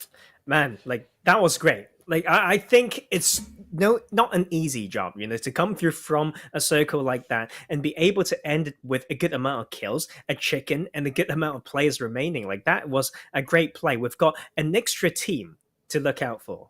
True. I think that overall, though, what impressed me the most was actually how Excuse Me were able to survive now 2 games in a row as that solo player. And this is actually really going to help them, because although they may not be getting the kills that we were expecting them to have, having those placement points, that's 24 points in these 2 games alone. They've been able to grab just from those spots alone. Yep. That was amazing. Like, and I think it really shows the strength of the squad, and it's so volatile, like on Sanhok as well. And now that they can do that, back to those huge maps, I think they're going to be crazy again. And I think that is what you can, like, the type of bets or faith that you can put in the team and the players, if the way that they play and the movement's been showing so much confidence and decisiveness. And that sort of confidence, decisiveness is what we really want to see as we do head through to those rankings. See, alongside, excuse me, who is now on the top of that leaderboard, because 777, they fell down really early in that game, so you do have to assume that they will fall down. As they're 1802, they do take that 24-point victory, shoot to survive in second once more. But I think also to an extent there, the consistency coming through for also Born for Victory and Wizard, who take equally 14 and 9 points respectively. Oh, yeah. And you know what? This group is getting more and more interesting. Like, a lot of the teams that we think may do well, half of them did continue to do that, and half of them just fell down a little bit, but not all the way down to the point that we found it disappointing. But now we've got these other teams who we've seen or mentioned that we've seen in the past that's not as impressive. They're coming back stronger as well. So this Group C and D day, like this day 2, has been so exciting so far, and I can't wait to watch the remaining 2 games.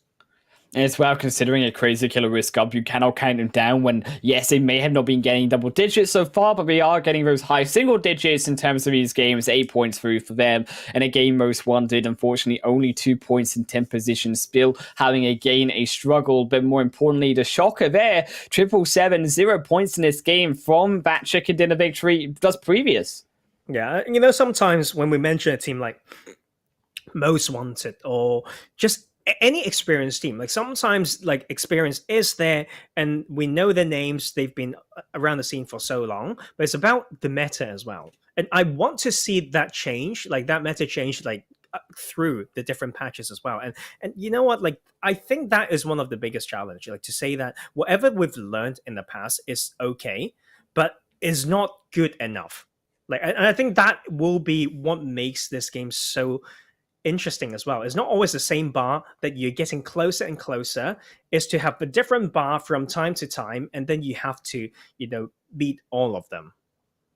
Yes, I think that overall, considering that, yes, they haven't been able to find that consistency, but also we are only 2 games into competition, so we still have 10 more games to go. There is still plenty of opportunities. We don't put the umbrella up for all the rain heading down on top of their heads just yet. I think that actually we are able to see them potentially bounce back. They've also got other groups to fare with, and that's also what is beautiful, that even if they do struggle potentially against one group of teams, they can continue to press their advantages further on. You know what? Like, I think that's it for me. Like, for I don't have much more to say from that game. We still am happy. Shall I say happy with the performance? Like, many good thinking coming from the teams. There's still a great amount of teams alive towards that end zone. So to balance that between, in a very hard circle, I think that was a great job. The overall is that we do head through to the break, and the third game will be Miramar. We will also stack out those results overall from game 2 when we catch you right back.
Welcome back, everyone, to the PMCO UK Fall Split 2021 season. Of course, myself, Helen Wolf, joined by Professor Tarzan and our beautiful sponsor, Xiaomi, where you can enjoy a super fast and lag-free Pubg mobile experience on Xiaomi's powerful Redmi Note 10 5G. And what we saw was another powerful performance by 1802, who took the chicken dinner victory with, of course, there also 9 kills at the end of it, 24 points in total.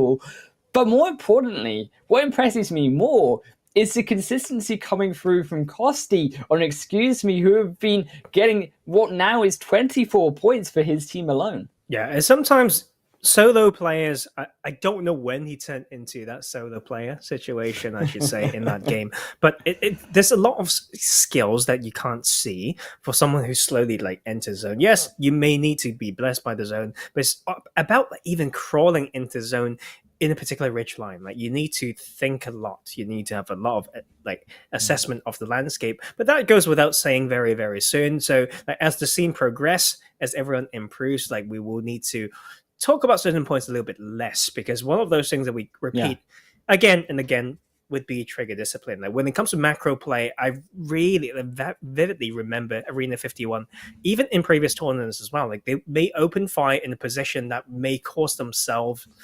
a lot more. When you've got rotations to make, you really need to think that through a little bit more. Yeah, overall, as we do head through now in-game to game 3, we're jumping straight in onto it.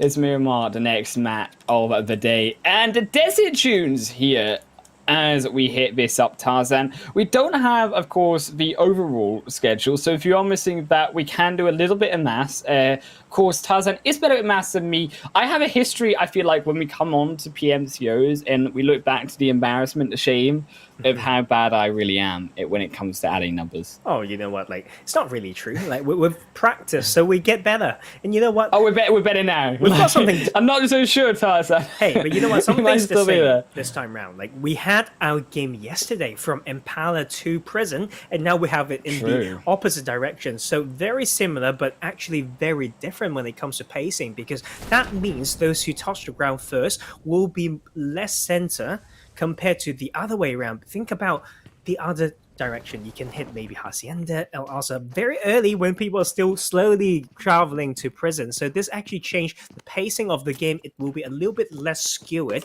because whoever's further down can touch the ground first. So we will have everyone more in the straight line very soon, but it will still have those questions to ask this time round. And for both lobbies, actually, I shouldn't say both lobbies, for both days, all 4 groups, Silent Wolf, we don't know. We don't have information for the northern half of the map.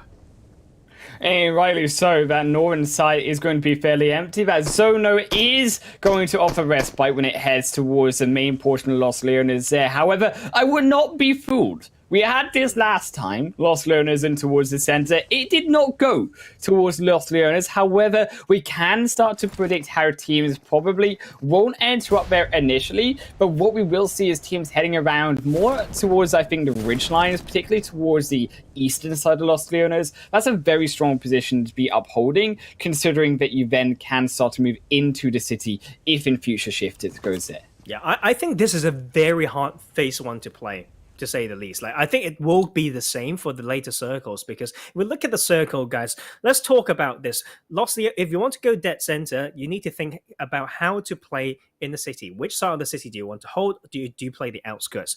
Other than that, the power positions around the center belt is very hard to define. Yes, we've got Chumacera, we've got the church or whatnot, but if you can't reach there early enough, you'll be forced along that road that connects Chumacera and Los Leones, and either side of that road can be extremely empty, right? So if you can't enter that area, you may get funneled into the other bits. If you go to very south, close to those coastline, you may not have good enough map knowledge. If you need to go to Minas del Val, it may be the same case. So suddenly it will be a battle of map knowledge, knowing how to already set up that rotation plan before you enter an area to be punished and you are failing to possibly reset sometimes.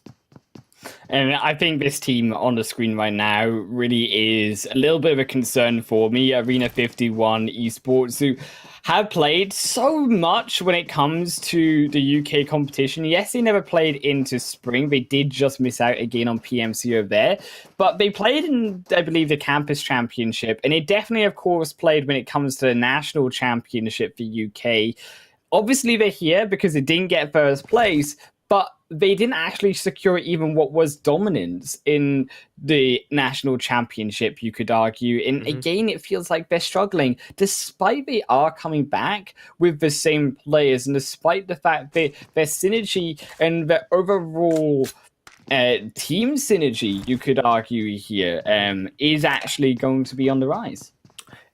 I think it's still going to be about momentum. Like there's so much that we don't know, but I love that mystery, right? Like, sometimes I get sent this DM to talk about, and people tell me, "Oh, can you come in, maybe coach us a little bit? Can you, like tell me what to do in this situation?" Someone may tell me the backstories of, the backstabbing that can happen within a team. All those things, define so much of how that team's going to act, right? Like, so especially with these, mentioning PMNC that you did as well, small roster changes matters a lot. We talked about maybe those 1 or 2 key players, not just skill, but in the spirit, right? It's almost like me back in the day, like coaching, like it's those 1 or 2 people who can say the right thing at the right time that can help the team so much. And you know what else helps?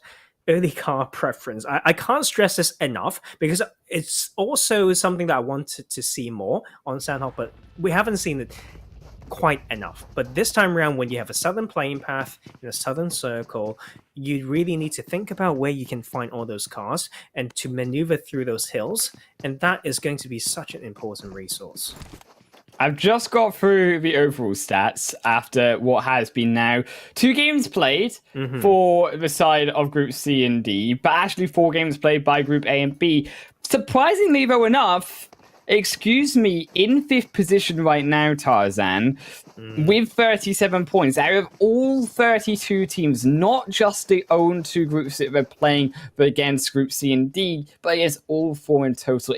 Now, they could easily be, with another 2 consistent performances, eyeing themselves up towards Team Savage, who did finish out in top yesterday with 59 points. They're only now 22 away. Yeah, I think can really challenge that. If we just do the quick maths there, they've got 37 points to 22, so they need a chicken dinner with 7 kills, and they can just tie up top. We're talking about just 1 game, but after all, like if I say that, to take that 1 win out of these 2 remaining games, it's not easy, right? But I think like when you've got that momentum coming in with the experience as well, can really challenge that top spot. And the 777 Esports is a team that I want to see them succeed. I think it's not just the experience, but it's the momentum from game 1. So sometimes people, when they've experienced how it felt to be up top in some games, and to come back in a little bit disappointing second game, sometimes that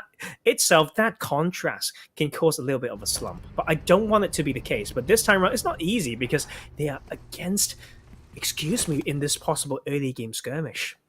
Rightly so, we just talked about how dominant they were, 777. This is a very important fight for them to win, because in this situation, well, they are being pincered though, however, by you look at their split, Prada and Kosti, they're on the backside, Silly and also their Paula on the front. So although Sauron is defending in an advantage situation on the backside, 777, they already are trying their best to find out one. They have taken down Kosti, so that is what was required of them. Boss defending brilliantly in that 1v2 situation opens up a lot more advantages towards 777, and that is why you see trailing off for a new location.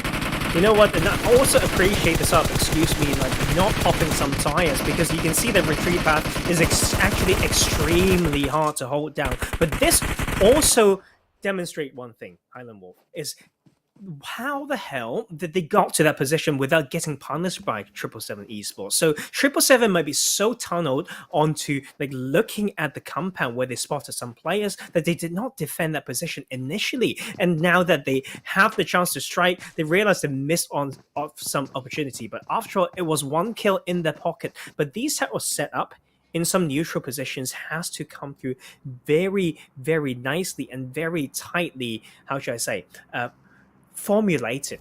Otherwise, you're just missing your chance, and you can put yourself in huge danger in this like crazy open desert dunes of Miramar.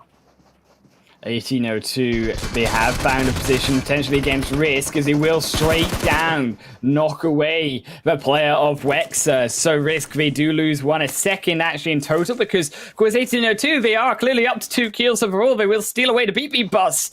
And this is why, like, also, I love Miramar, purely just because of the BB bus. I mean, if we could add the buses inside of every map, that is like the update that I'm really looking for.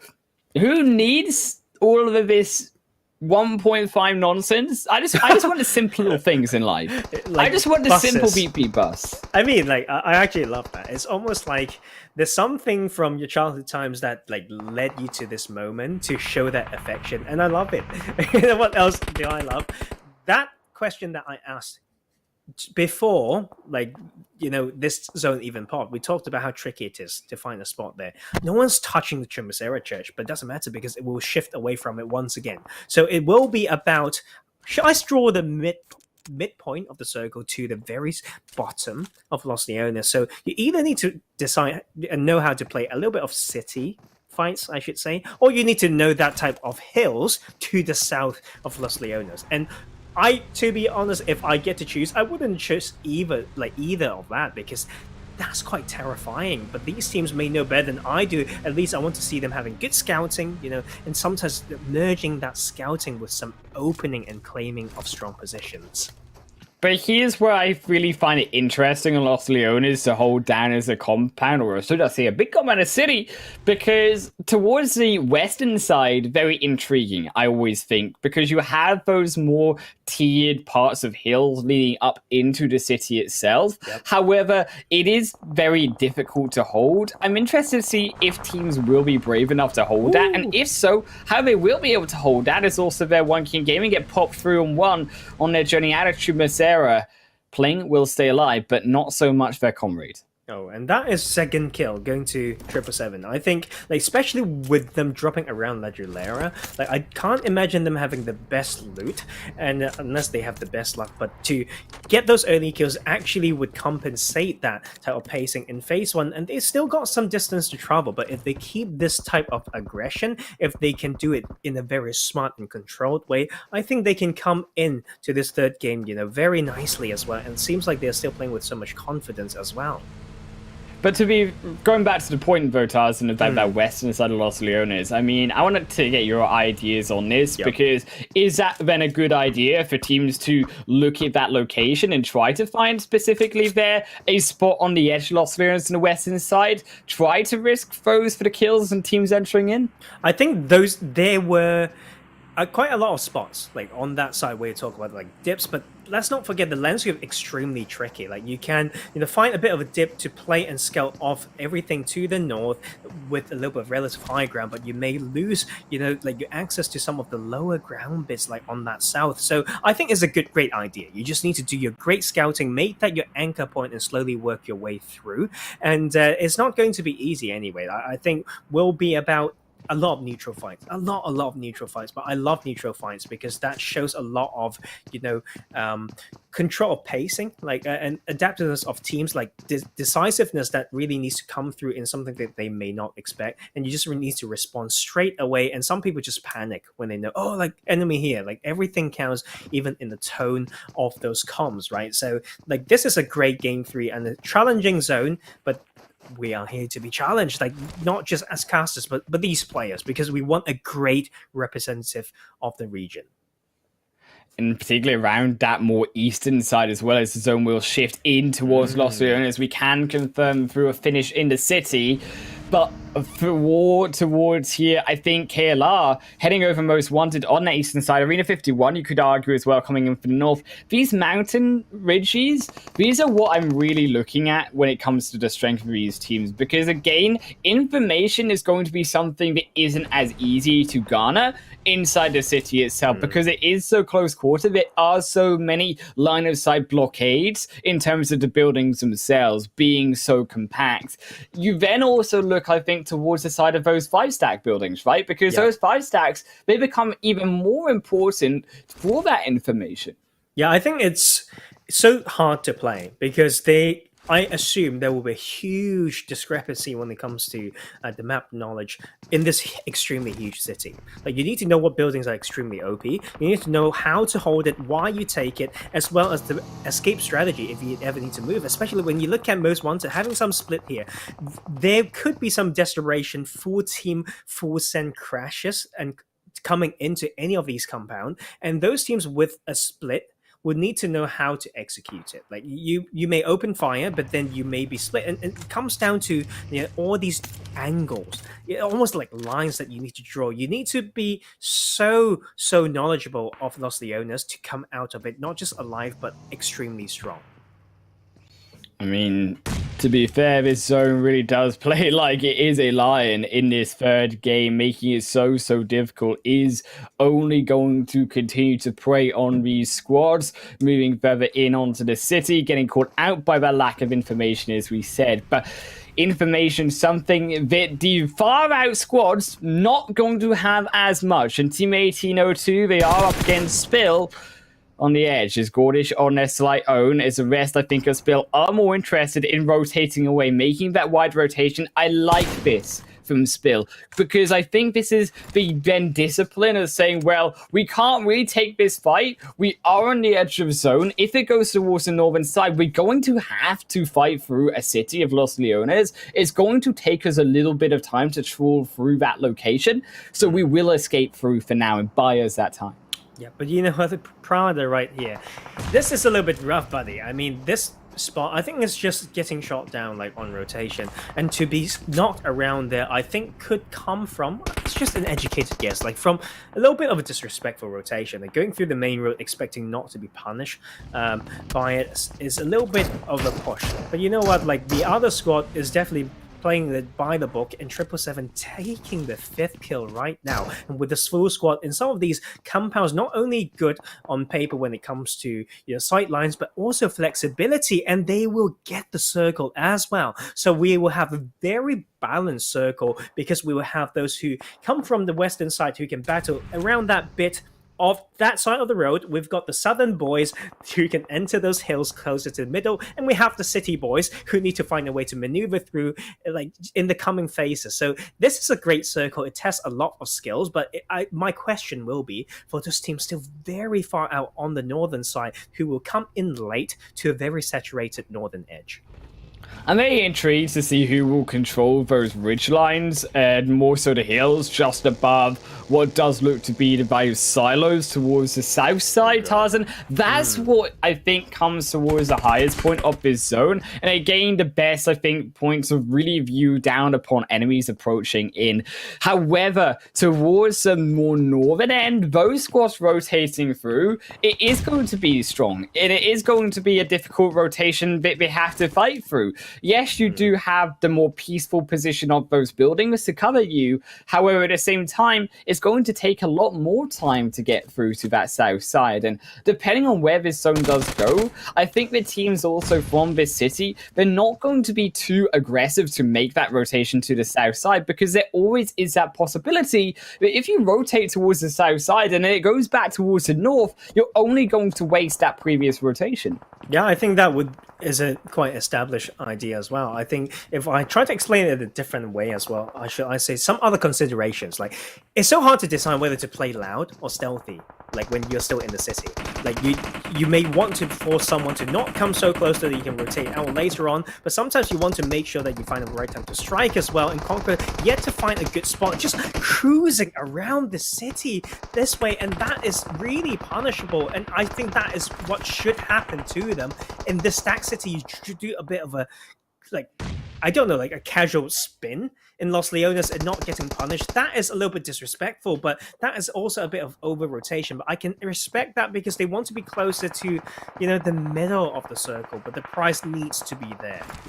But we have to understand that at the same time, if you are behind in the zone and you haven't rotated by this point, tough luck. You're going to have to still rotate at the same pace as everyone else. So yes, you go for the quicker rotation in. Yes, they actually keep 2 players alive. But that did need to happen in a situation where they may have had a difficulty with the zone overall, but you could have still seen a northern shift. It could have given respite to Conqueror. In the event it does, they'll be kicking themselves because they've wasted just all of that quickness of rotation and sacrifice 2 players for absolutely near or nothing. Yeah, I think I can see their logic in what they're doing, but like you mentioned, like they could be in a better position to stay somewhere off north, and it's just all about protecting your vehicles. You never know. Like you come into center, you take one risk, but would that be the game-winning rotation?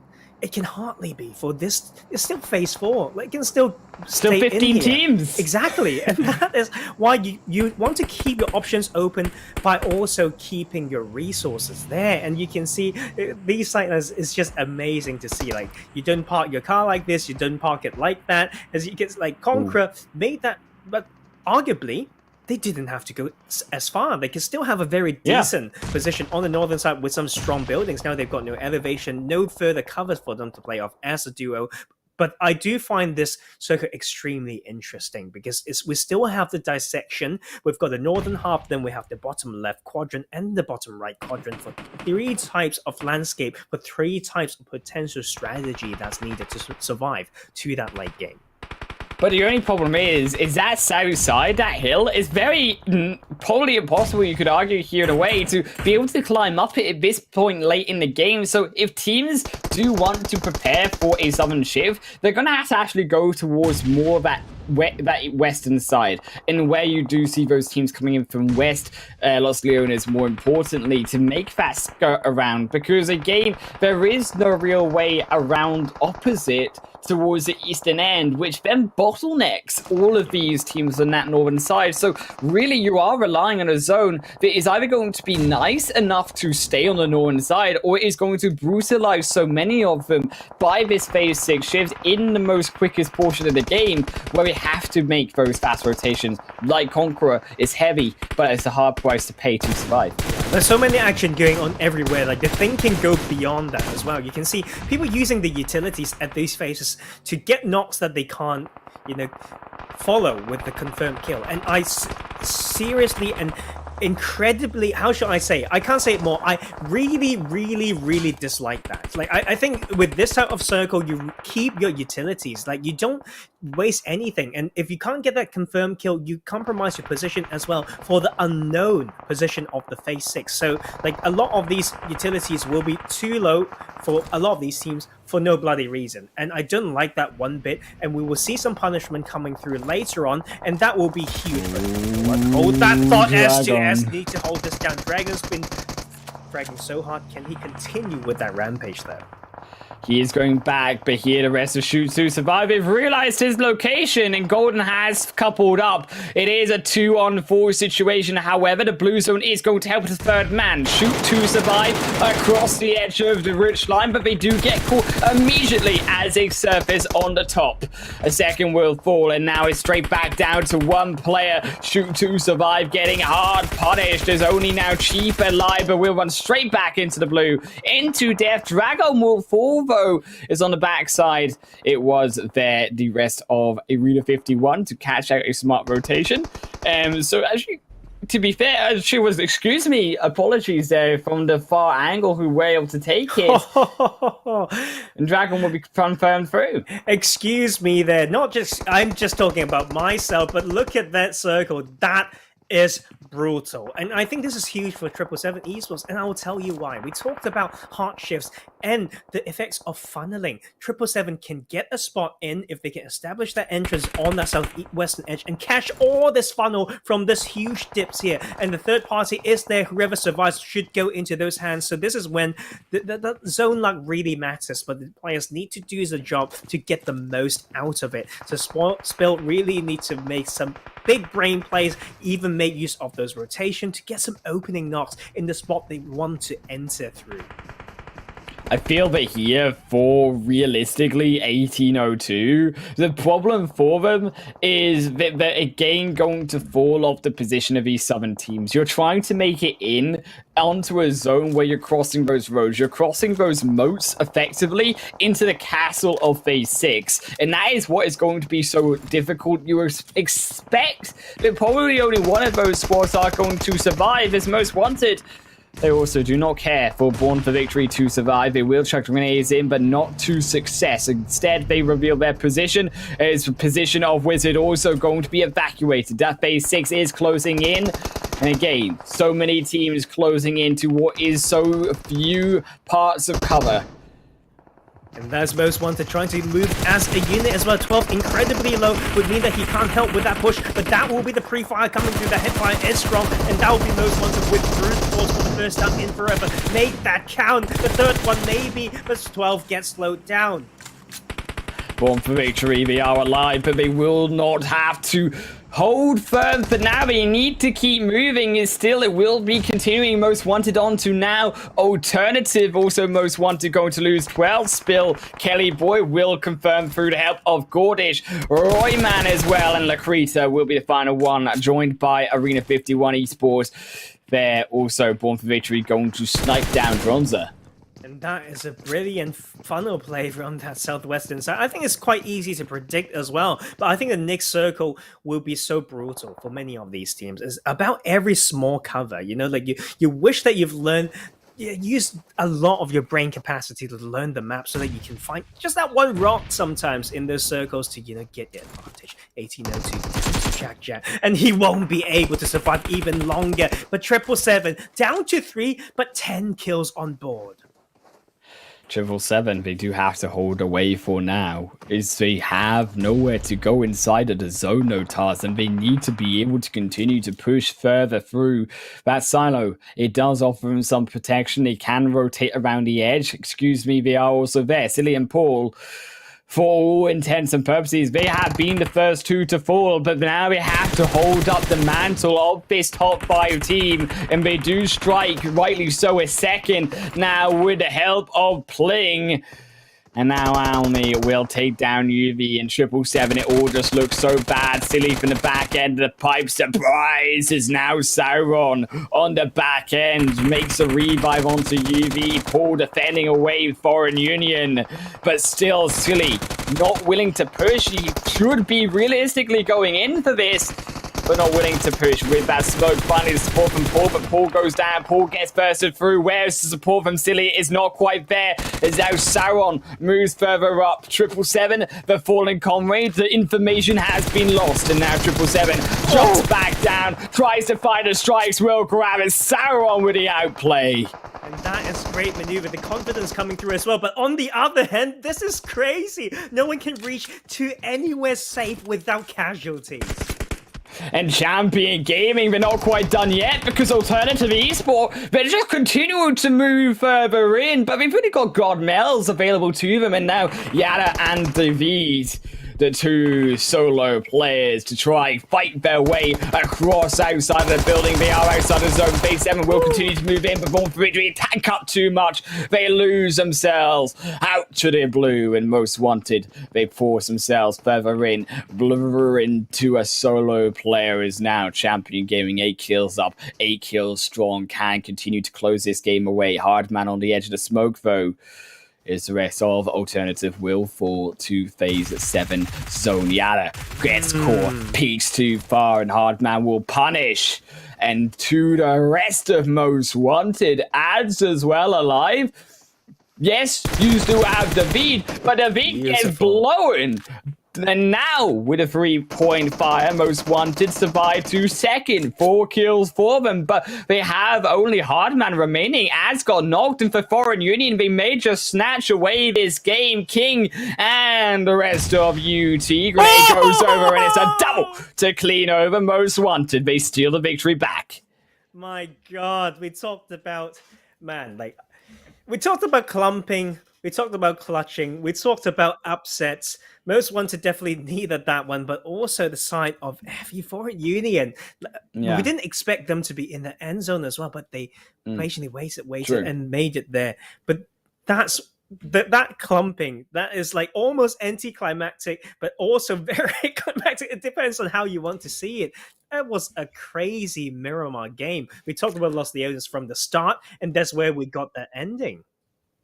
I mean, to be fair, actually, for Foreign Union, I think had they actually split in that situation, they would have been able to press their 2v1 advantage as we do head through to the rankings to decide exactly who got the top of that game overall. Most Wanted, rightly so, did that victory plus those 6 kills enough. But you have to also consider that a third place worth of kill points to Champion Gaming on top of their third place itself, and also 777, they also, despite only 4 points and placements, grabbed themselves the second position on those kills, 12 overall for them, and it all also came out of that outplay from Sauron on the edge. They were playing to that edge and catching so many off. You know what? I think that was great by 777 Esports because they've shown one area of skill.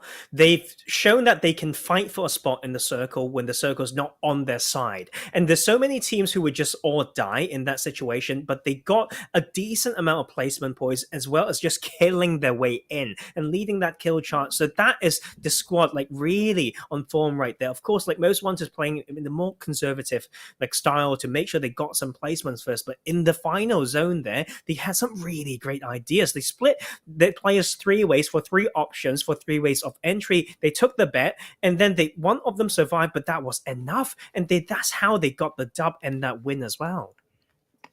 I think as well, the concern coming through to some of these teams like KLR, One King, I think also to an extent, even Arena 51, of course, they haven't been performing though. And it's this inconsistency, this lack of being able to find their footing in games, I think is going to be slightly scary for them because there were a lot of mistakes that we mentioned coming through that I think could have been capitalized on through groups A and B. But most importantly, I think the biggest mistake was that there wasn't a lead. There wasn't a massive lead from group A and B from those 4 games yesterday. And as you can see, were already able to clutch themselves in that first table of 32 teams in the top 8.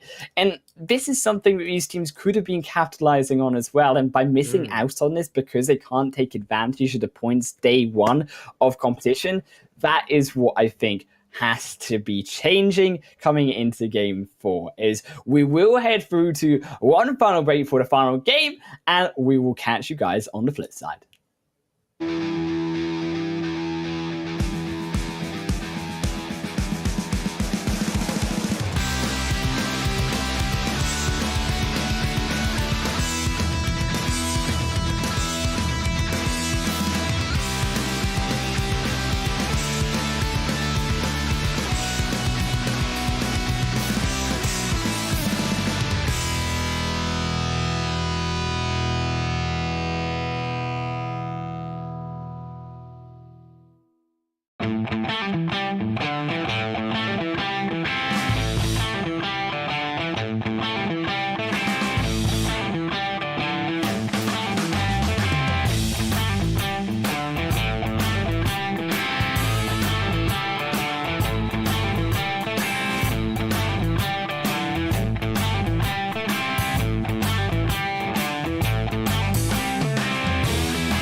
Welcome back, everyone, where we're approaching the final game of day 2 in the PMCO UK Fall Split. Here myself, Hunter Wolf, and myself joined alongside me by Professor Tarzan. I went in the wrong way. Like, this is the problem here, Tarzan, with, like, maths and now directions. I mean, to be fair, like, I should be pointing this way. Like, if I just, like, reach over, maybe, like, eventually I'll get to you. Let's connect. Yeah, like, if we connect. Wait, I need to go a bit low. There we go.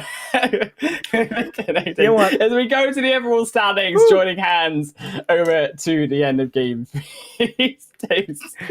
Savage on the top of the leaderboard, example there beside him. But surprise, surprise, 777 fifth position, champion in 6th. And they're also, to be fair, in 3rd position. A lot better results consistently coming through from this Group C D teams. Yeah, they are coming in, to basically take away these top spots. It's not going to be easy, though, because Team Savage, yes, I know we had a lot of speculations before, yesterday, but they got almost like 15 points per game, and that's not easy, to tie. When we talk about like tying that, we need 777 to get 17 points. That itself, it's like almost a chicken dinner or more. Like, that is not easy to get, but I do believe that the way that they are playing is completely possible, right? So, but we look into the second page, like we can see Wizard Esports in there as well, and you can look at that placement point and kill point ratio. They are aggressive, and we've seen it. Sometimes maybe not for the better, but so far it's been working. They just need to find some balance around that, and Born to Victory is definitely another surprising team. Like, they've been finding some aggression. Like, I feel like they are balanced in the way that they play, in the rotations that they need to make. They seem like they are doing it as one unit. Yeah, I think the average with only 4.33 placement points across the 3 games that we played so far. It's slightly concerning. I think that we certainly need to be able to up that a lot more, considering that when you look towards their kill points, it is quite top heavy. Most Wanted, however, I think even though they are in 17th position, and you have to note more importantly, a lot of, if not most of the points in that game, well, yes, rightly so, the majority, almost all of their points came from that one game alone. It speaks that, yes, the difference of one game can change a lot, but at the same time, it is surprising to see that Most Wanted, had they not had this good result, would have been down at the bottom, which we said was a sharp decline from their strength in PMNC, and even looking back towards spring, where we said again that they were in that 5th position, they are very close to actually being in PMPL. Yeah, I think it's extremely important to know that they've got the track record to come back, decently strong, at least from PMNC. So they've played their 3rd game out of 12. So we need to let it roll out a little bit more, right? But when we look at, this page right here, like Spill, we mentioned them, and they are proactive in how they play. But, sometimes you just need one big game, and sometimes you need a little bit of luck from the circle. But although they've only got those 7 points, I think it's almost borderline, how shall I say, just slightly more impressive compared to Conquer UK, although they've got 3 more points, but it's definitely like they didn't get those points in the best way. Should we say that? Like, we want to see more control. We want to see more like reasons and logic behind like certain plays that get allow them to get those points rewarded to them. So one more game, back to Erangel, and if we get a different playing path, which I wish, then we will need to see this sort of testing the water once again, but it will give everyone, like all these 32 teams, including 34, I should say, the 2 teams who are already in the finals, to get more data, more planning, more tactics from these games. I think that actually initially these teams coming through now into their final game, what surprises me the most is that Conquer UK haven't been able to really stand out. I mean, we talked about them coming through from Group C. They were the team. I think rightly so, similarly to what we saw in the sense of TSE Legends being that team from Group 8 also having poor results yesterday. I think the other real surprise is that it's not just these teams below, it's actually been consistent that teams we expected to do well haven't been continuing to do well here in this competition. I mean, you know, back to yesterday in TRG Direction, also on the bottom of that leaderboard when we think about all 32 teams as a whole. Well, like, to be fair, some teams from yesterday slip into my DM and ask for maybe advice or whatnot. Sometimes a lot of these Yeah. points are already on stream, and I can't, like, just to make it clear, guys, I can't actively coach any teams in the region that I'm casting. But yes, like I would say for everyone, right? So there's no favoritism. You need to get your mentals down first. Like, if you can't just somehow in your narration pull yourself out from that dump, like, then that's it. Like, like those who want to, step on you when you're looking a little bit shaky, just ignore those people. But other than those that you've removed from your life, like, everyone's so focused on how bad or good they may look. Let go, play the game, enjoy, connect with your friends, and come back stronger. And then it will be fine. I think that would be the most overlooked skill, is to find that state of mind to continue. The gameplay will follow. I think that's rightly mentioned, in the sense that even when you think towards the really high end of pro play, enjoying the game in the most basic fundamental of that is very important to actually displaying with that result. Because if you aren't enjoying the game, how do you expect that you're actually going to put out a good result if you're not passionate about what you're doing? And that's, I think, something that, yes, we experience in the highest form of pro play, but also I think down towards the semi-professional level and the lower professional play, like here in the proving grounds, is also just as important. Because if you're not willing to enjoy the game, you're not willing to make this push through to PMPL and further, there's still a long way to go, and you need to be able to enjoy what you do if you want to get there. I think to add another layer on top of that, like, enjoying the game is not just enjoying this feeling of winning. Like, who doesn't want to look cool? Yeah. That's so basic, man. Right. Like, it's not that. It's, you like it so much that when the results show that you are not good enough, you're so excited by the idea or the concept that, oh, there's more for me to learn. Yeah. There's more for me to learn about. It's such a huge game.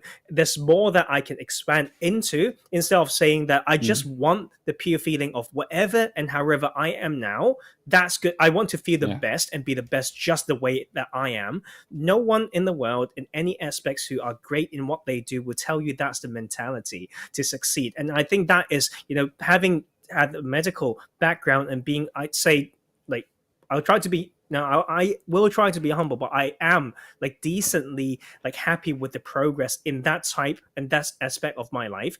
No one works like that if you want to be at the top. And I want you to really remember that your ego's not bruised. You just got more to learn. If you can be excited by proving that there's more to learn, that is the very important first step. I think, to be fair, that yes, enjoyment is also a core factor of it, but I think who you're playing with and your synergy is something that plays into account, and that is why we are surprised, I think, to see these rosters who are still playing together for now 6 to 8 months of the year so far in this overall yearly season of competition, not really having those results. As we do head through into this final game very shortly, that is something that we're really looking for these teams to do. Maybe, yes, they get too used to being at the basic fundamentals of PUBG. They try to be very flashy. I think that's something that they have to go back to, maybe even if they have been together for so long, is just how do we play that basic level of PUBG? But something more flashy is that Redmi Note 10 series. And Xiaomi, our sponsor, where you can enjoy a super fast and lag-free PUBG mobile experience on Xiaomi's powerful, as you saw, Redmi Note 10 series. And Tarzan, I feel that here, going through into this final game, to note back to what we were just talking about, if we don't see something coming through from Conqueror, and we don't see something coming through from these teams who are lower down, what does that actually do from a psychological point to these teams' mental state? Oh, like, for those who are not very strong in that aspect, it's very easy to interpret that as, okay, we've done bad, we're already one day down, and they feel like they're going against a lot of resistance. Like, they will have maybe a 40% off the mental and the performance for the remaining games of the tournament. But for those who can somehow battle that, is completely good. I think it's for them to understand that the nature of all these maps being quite experimental, like they need to factor in that people are not playing with complete information, or they will actually, all teams will react differently for the given information from today's games. So we can expect a lot of change coming through, and you want to be the team that will adapt to that change, but better, because you are stronger, because you're more hardworking. So there's really a huge spectrum there, especially for this type of circuit that really gives more info when it comes to that Novo drop or military base drop. Like, it's adding a lot more flavor, because we didn't have the access to the Southern Island kind of yesterday in game for groups A and B. So now that we've got a little bit of glimpse to that, it will completely change it up. But that phase one is really far on that eastern side, though. But you know what's going to be hard? It's for those wanted to continue what they've done last game. But this is also much needed. Like, should I say, Right. momentum? Points of Conqueror. Exactly. Yeah. Like they could use some, but I feel so sad that I need to say it, because Yeah. we expect so much more from this squad. Yeah, I think it's a shame to see, of course, Conqueror slipping a lot, considering how strong they have looked just last week inside PMNC. And I feel that coming into this competition, they have had maybe...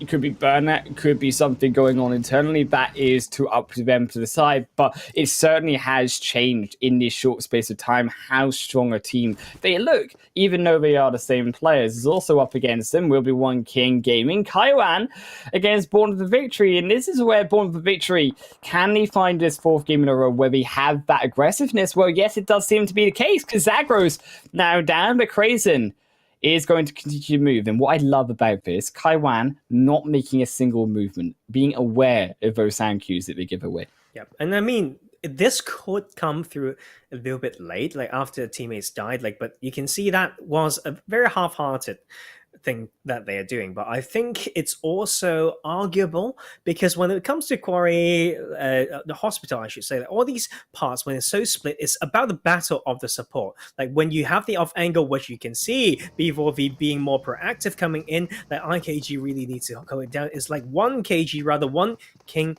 Gaming, but will just send himself into more trouble potentially. B4V is very proactive with these early game gameplays.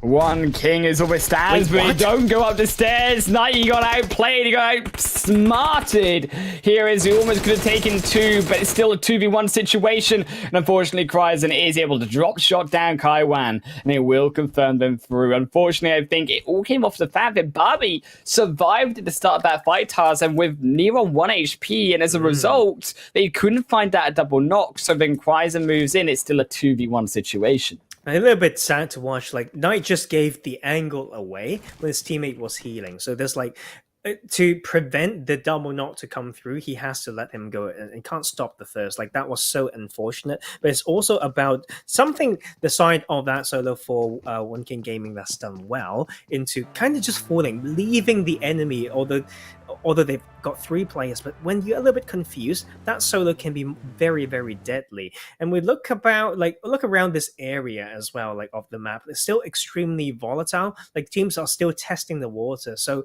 I honestly think the real test of skill would come from tomorrow. Like, after everyone's got the chance to watch the games, like, to study it, to have team meetings, to have VOD reviews, like those things behind the scene are key. Because there's only so much that you can improve from your mechanics. Like, in one day, you just do your warm-up, really, right? So that will be the 101 to pro play, and the scene needs to understand and put work into that.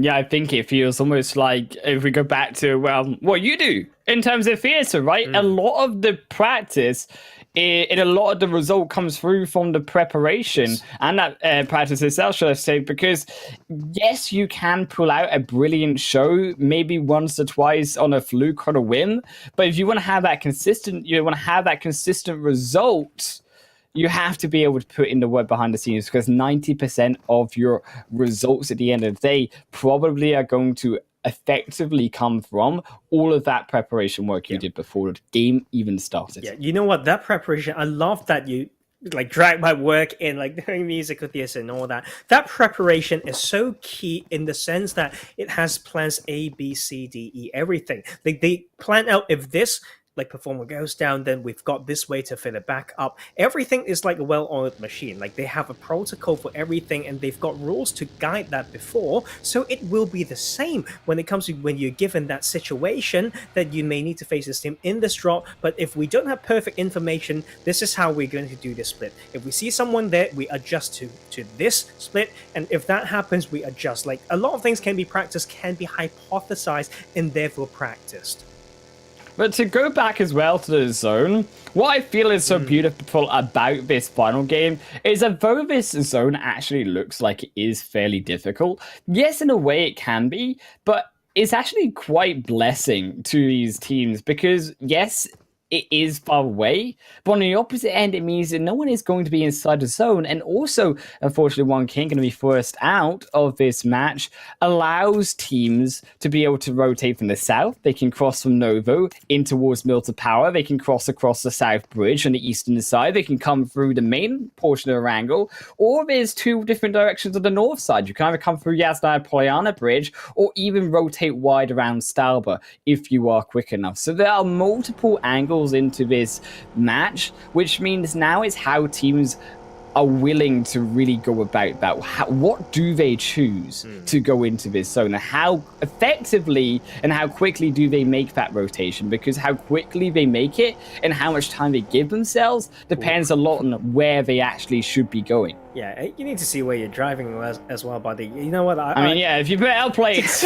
Well, we agree with that. Like, and yeah. I think another aspect to it would be to definitely get more data out there, right? Like we got a Western zone for this group C and D in game one, and this time around we've got a more Eastern one. So like we'll have more considerations to do. That spreadsheet will get even bigger, and you have more data to play with. And I actually love that. Like that's actually how I like entered the scene. Like a lot of this preparation, the coaching or like all these analysis come from these very almost admin type of stuff, but if you don't have some map knowledge to anchor it before to inform your work, it's going to be really, really hard. And this time around, most wanted will get informed a bit more. They know this time as a Yasnaya team, if they come in close to mansion, they know there's a team who likes certain spots. So still, not just scouting for the play or for the game, it's scouting for the whole tournament sometimes. And that's what it means to prepare yourself in this type of competitive settings. But look how split Most Wanted are. They're in, yes, a triangular formation, which statistically can be strong when it comes to having information over your opponents. But thankfully, they are able to get away. My concern was that when they get split, alternative then could have separated them. You could see they were trying to do that, right? And try to catch those solo players apart. I think that Most Wanted did dodge a bullet. Yeah, I think it was great play when it comes to them saying that someone's here and they just diverge, but found a point for Hartman to pick up top spin to say, you know what, like we need to pick you up before the car blows up, and they will continue and grab the vehicle after all. So they got out of the situation maybe just at the price of one energy drink. So like that is also, you know, a way to demonstrate strength, like because sometimes you see people like scouting in a way that is so hard to get out of. So they definitely came in with the plan, and I think the fact that they've dropped around the same area many times would mean that they've tested these rotations out.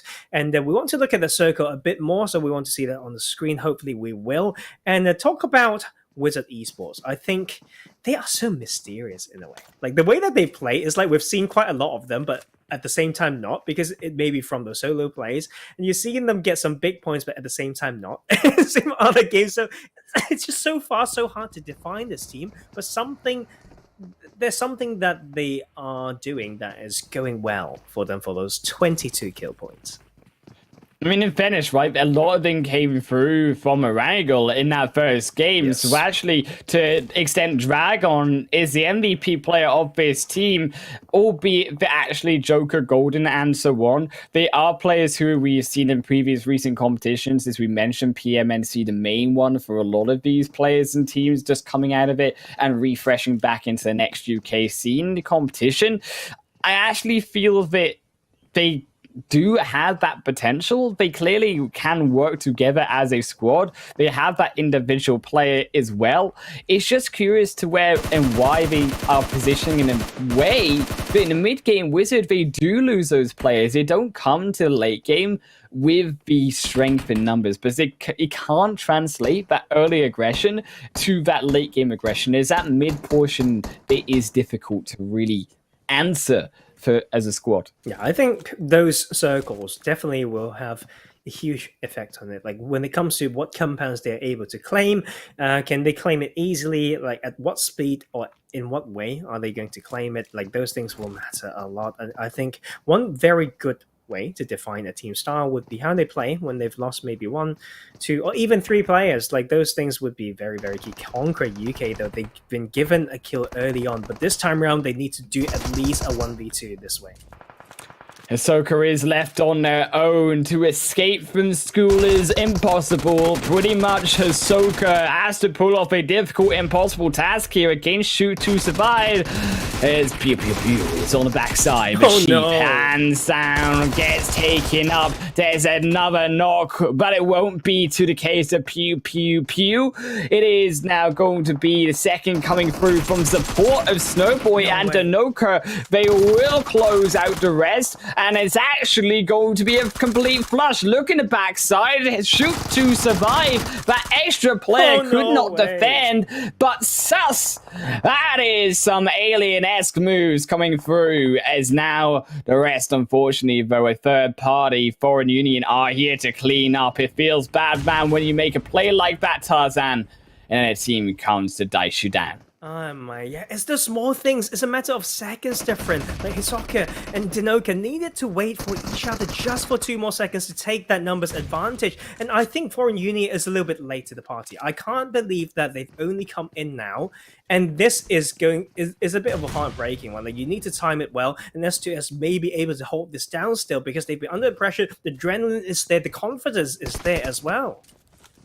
But they got that position on the box so that Molly isn't going to affect him. However, there is nowhere to go. King runs away from the Molly themselves. And still Foreign Union, they're clumped up. Actually, a grenade would send every single one of them packing, at least separate them, because that Molly did chunk them through into one location and hurt them.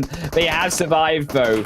As now the herd does move through onto Pew Pew Pew, trying to escape the situation in close combat, but only gets locked down. And I feel that they're a mistake from Foreign Union, yes, but Shooter survived. There was no way they would have evaded that fight. They should have taken it. You know what, but they had their ideas, they smoked it out, but they just didn't like rotate away kind of quick enough. They need to smoke onto the enemy and not just themselves. We talk about aggressive smoke, kind of it's like an old concept that we missed, like, but it was so applicable in that situation. Like right now we've got that eastern shift, right? So shelter can be quite tricky. Like we've got the overground, underground sections, and it's about, you know, parking cars in there as well. Like, so the experience from maybe season 1, like we talked about these bunkers being one of the favorite spots for a lot of players, right? Like, I'm definitely one of them, but to play it in competitive is a complete different story, especially when you've got so much those strong positions, like maybe around heaven, they're close to mansion, as well as, you know, those shelter hills, big rocks down south. This is not where you want to be held up, but these teams definitely need to first establish some control before getting more information to progress. I think that Arena 51, they made a really core mistake here, though, Tarzan, by moving into the bunkers themselves way too early. We're only on the phase 3. We're about to shift to phase 4. Yes, the shelters are in play, but you don't want to be entering into those shelters until ideally phase 5, phase 6, if it is still on top of there, because if you get caught downside, it is insanely difficult to get back up, because you are walking in to such a long choke point, and even if you somehow make it to the top of the stairs, what we've seen beforehand is teams who stay on the ridge lines there, stay on the top of those hills on the entrances to bunker, they are able just to wait, and the moment they try to come out, just cook a grenade and send it through, and there's nothing you can do. It's a false sense of security for sure. You go in, and then you, even if you park all the cars, someone drive through and you just move, walk a little bit underground, and the footsteps will be picked up, and all the exits can be choked, right? Unless you've done that for a very good tactical reason, it will be extremely hard. But the hard shift is here to make it even harder. To that southeastern side, we will see a lot of open grounds. We've got the Milter Fields right here, as well as those big rocks that we talk about. To the southeast of Shelter, it's going to be a very, very rough one. And some of these teams need to take some bets and make some guesses and predictions, because like that hill is no jokes. If you ever leave it to the south side, coming back up is almost impossible. But if there's a team that's set up on that southern end, they can farm everyone that's coming down from those hills late. And for 1802 as well, coming down from Prison Hills, yes, they've been able to garner that vision initially, but now coming into zone, they had this problem of, well, yes, you've got Kryze as a solo player, Wizard will just run over them, and Wizard will now be able to find one against him. Dragon a little bit too aggressive to hit the tree, so actually Kryze will confirm one away, uses the tree once more, but wrong side, wrong place. Deeker will confirm Born for Victory away. 14th position for them, but Wizards, they have that problem now where they lost their scout initially. Now they are losing players because 1802 as well, they have, with that time, been able to rotate from Prison into the phase 4 zone, and now they take down Golden, and Wizards, they're being demolished. It's hard. I think like when I'm trying to place myself in the shoes of Dragon, like that is kind of the type of scout that you need to do to enter from the circle. But if your teammates aren't close enough that you can't trade, but sometimes you can be so close that you all fall into the same trap. So I think it would be about finding a different rotation route, but that is not easy to do. Like, you don't have enough info to work off when you just come straight from Shelter. But this will be a ground with loads of neutral fights, because teams just need to keep trying routes, so that they can get to somewhere quick. But if someone's there, they need to drift away, like, straight up. But if there's no one there, it's the bet to take, and to take those huge rocks, strong points immediately. This is really tricky. I really feel for these players. It comes down to those comms, it comes down to those, reflexes and like map knowledge, and of course, as always, the strong mentals. Yeah, of course, with the now 3 teams separating those 2 solo players, they're going to have to play as solo, so we aren't fully a 2-man team. Champion Gaming, though, coming down as well from their own small compounds, having that pressure of so many players around them. However, the fact that Champion have those buildings, and the fact that it is an incline into Champion Gaming's, makes it slightly easier, you could argue, for them, because these teams, they're not going to have that information of you, because they have those hills that block that vision entering uphill into a fight. Whereas had they been entering downhill into a bowl for Champion Gaming inside a dip, it would have been a lot easier for Champion Gaming to be oppressed. However, that is not the case. Yep. I think there's something that I want to see more here, Highland Wolf. You can see a lot of teams just found the spot and say, this is good enough. We don't want to go too far. There's actually a lot of pre-shift scouting that teams can do, or pre-shift rotation that can catch teams off guard. And you know what? That is going to be a shift towards like the side of AL, but we'll first have some fight still to slow down each other's rotation. That will be 1802 with the double knock so far. 1802 taking Foreign Union away. Half of them will drop as well in ZT Dronza. The problem now, we're in phase 5, 20 seconds to really make that decision. But where do you go?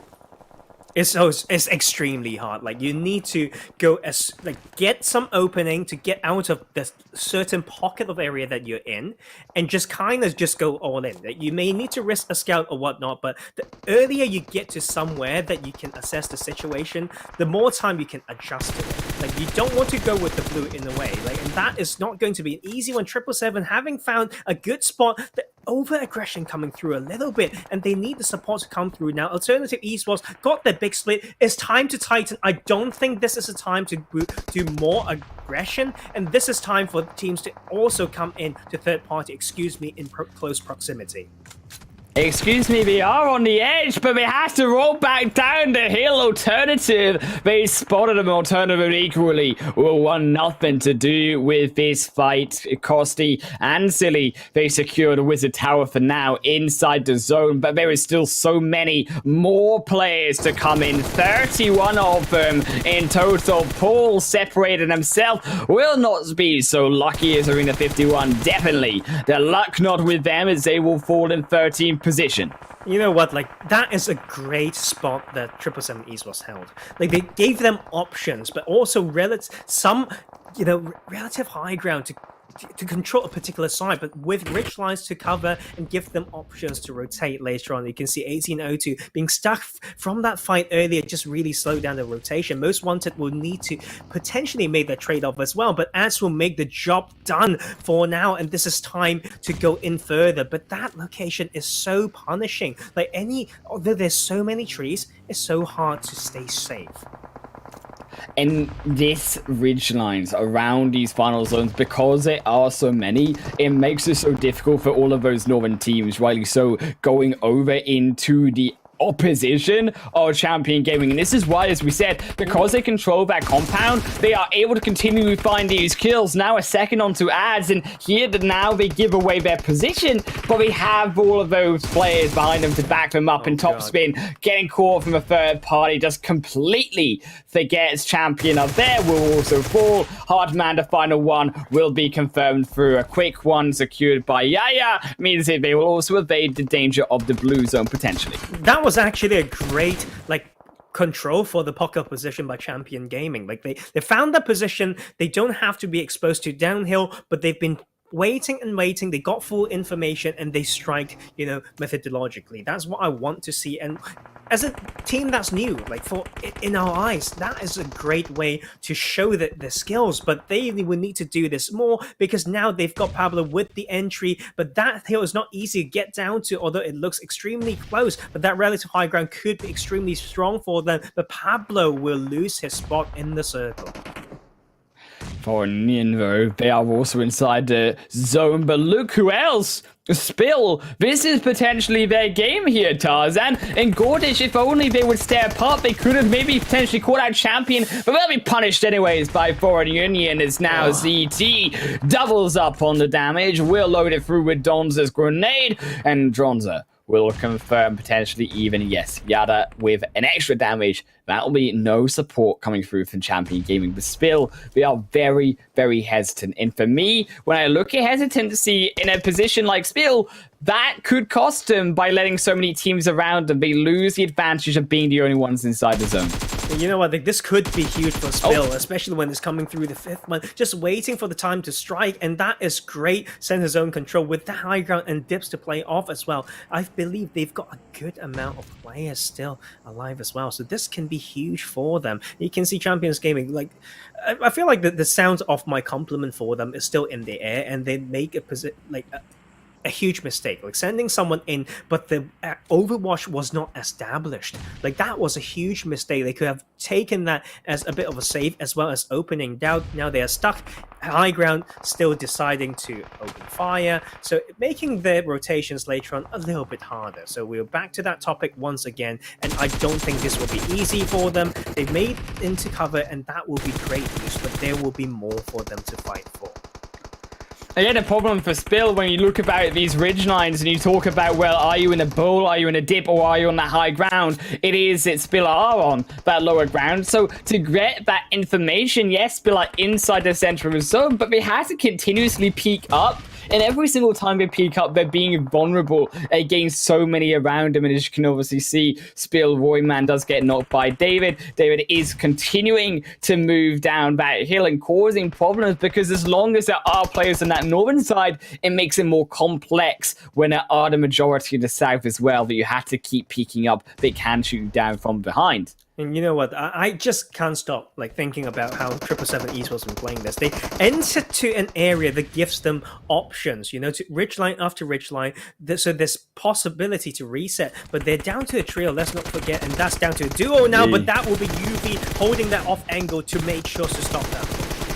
And now God Mel's as well will fall. UV takes a double away. His alternative esport no longer can compete in day 2 of competition. They will be saying goodnight alongside the rest potentially of Joker, and also Risk, as they too will be left outside of this phase 7 shift. Spill once again centralized in this shift.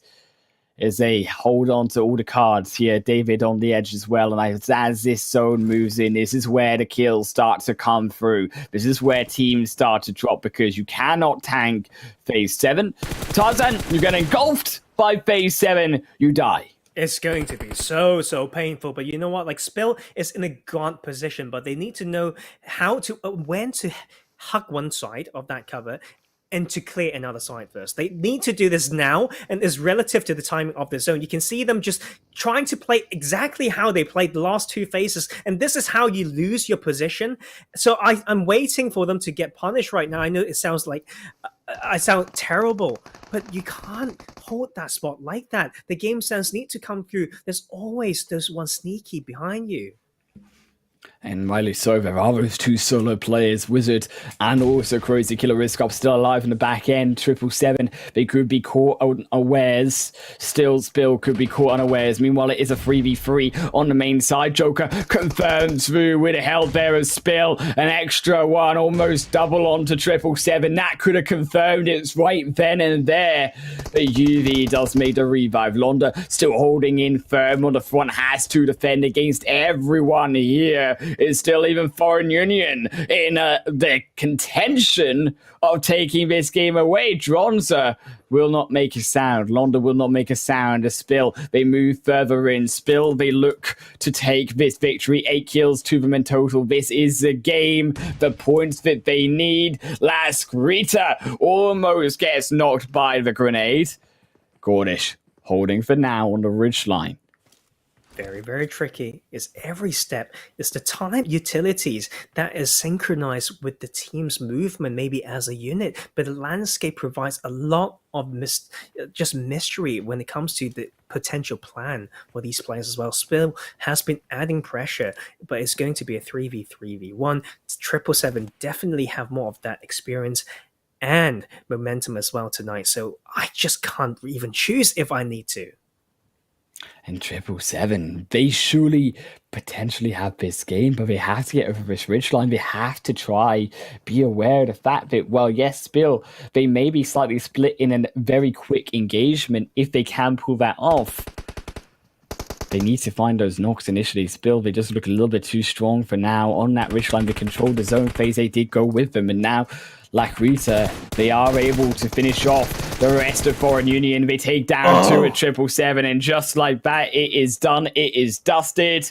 It will be Spill Esports from what has been a very difficult day for them to now take that victory in the final game. And that was type of really consistency, the type of, the step up here that we were looking for teams to really make, to be able to come in with that refreshed mental state into the 4th game and give yourself a good table or a good chair to sit on coming into that next day of play. Yep. I mean, like, Spill played that okay. Like, I think they've got this really strong dip, the godly dip, but it took them to notice they need to, crawl and really spread out, use the next bit of cover. So they did that well, and they were able to hold that position. It was really a matter of defending it. But you were absolutely right. I think the fact that they've come in strong in this last game, alongside some other teams that made a different showing in this last game, made these groups C and D a lot more exciting to watch. Like, it's so hard to predict how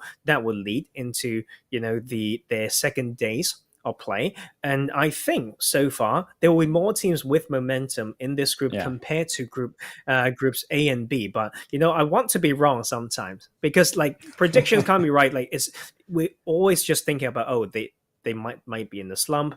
I want them to say, you know what, screw all of that. We've been playing poorly, but we will show you what we've got, and that would be one of the most pleasant surprises ever. Show these overall results as 777, they take the victory over every single one of those other 31 teams, and we expected them to be strong, but actually how strong they have been and how consistent they have been with the ratio of kill points to placement points here, obviously including a chicken dinner in the first game at the start of today. The only real downside to 777 has actually been in that Sanhok match, where they didn't actually get any points overall. So considering that those 65, that was gotten in an average of 3 games and an average of 20 points per. It's pretty insane. Like you can see the confidence there. There's so many plays. Is there is, how should I say, flexibility in the right amount. Like they know how to go hyper aggressive. They know how to hold the position. It seems extremely balanced, and we want to see that, you know. But when we go down the table as well, like Born for Victory is actually a pretty surprising team. And alongside 1802, they have been like not, you know, like hiding away from any of these action either. And with that one huge game towards the end as well, Spill is on board in the kind of that middle table position. Yeah, they're inside qualification, of course, and it's top 14 progress through at the end of this week. So Spill, that is a major lead for them to get inside that spot, to know that, well, now they're inside it, they just have to stay there for the rest of their next 2 days of play. Most Wanted as well, at least with that game 3, Miramar, they were able to secure themselves a total of 18th position, but we for sure want to see more through from them. TSC Legends, I think, coming in also to tomorrow's play and games. That's something we also have to look at, considering that they need to really step up, because the second day, when you think about mathematically here, if you cannot confirm a good result in the second day, the pressure immensely increases to get a good result in those final 4 games. Yep. And I think we want to talk about also Arena 51 Esports and Concrete UK. Like, seems like for sure. There are 2 teams that we'd like to give them some shout outs when it comes to previous, you know, exposure and experience in tournaments, but they just keep like falling off that wagon. Like for some reason, this very hard to find defined plays, or sometimes even very hard to find the 4th player for Concrete UK. So like that is almost like heartbreaking. But also exciting, should I say that? Like from teams that we haven't heard of to come in and really deliver, that means the scene is ever like green, ever exciting, and whoever is like bold enough or have the blessing to find a good group of friends to play and learn together as well, you can still have a bright future. You can still catch up. You can still outgrow. I think that overall it's very bright for a lot of these teams moving in. But I think, to be fair, the growth that we have seen from some of these, like, of course, Team Savage, like 777, very exciting to see when it comes to now moving into future days. However, we have had 2 days done so far, but we still got 4 more days straight to go, as we will see Group A and Group C take up competitive play in tomorrow's 4 games. Same time, same place. We'll see you then.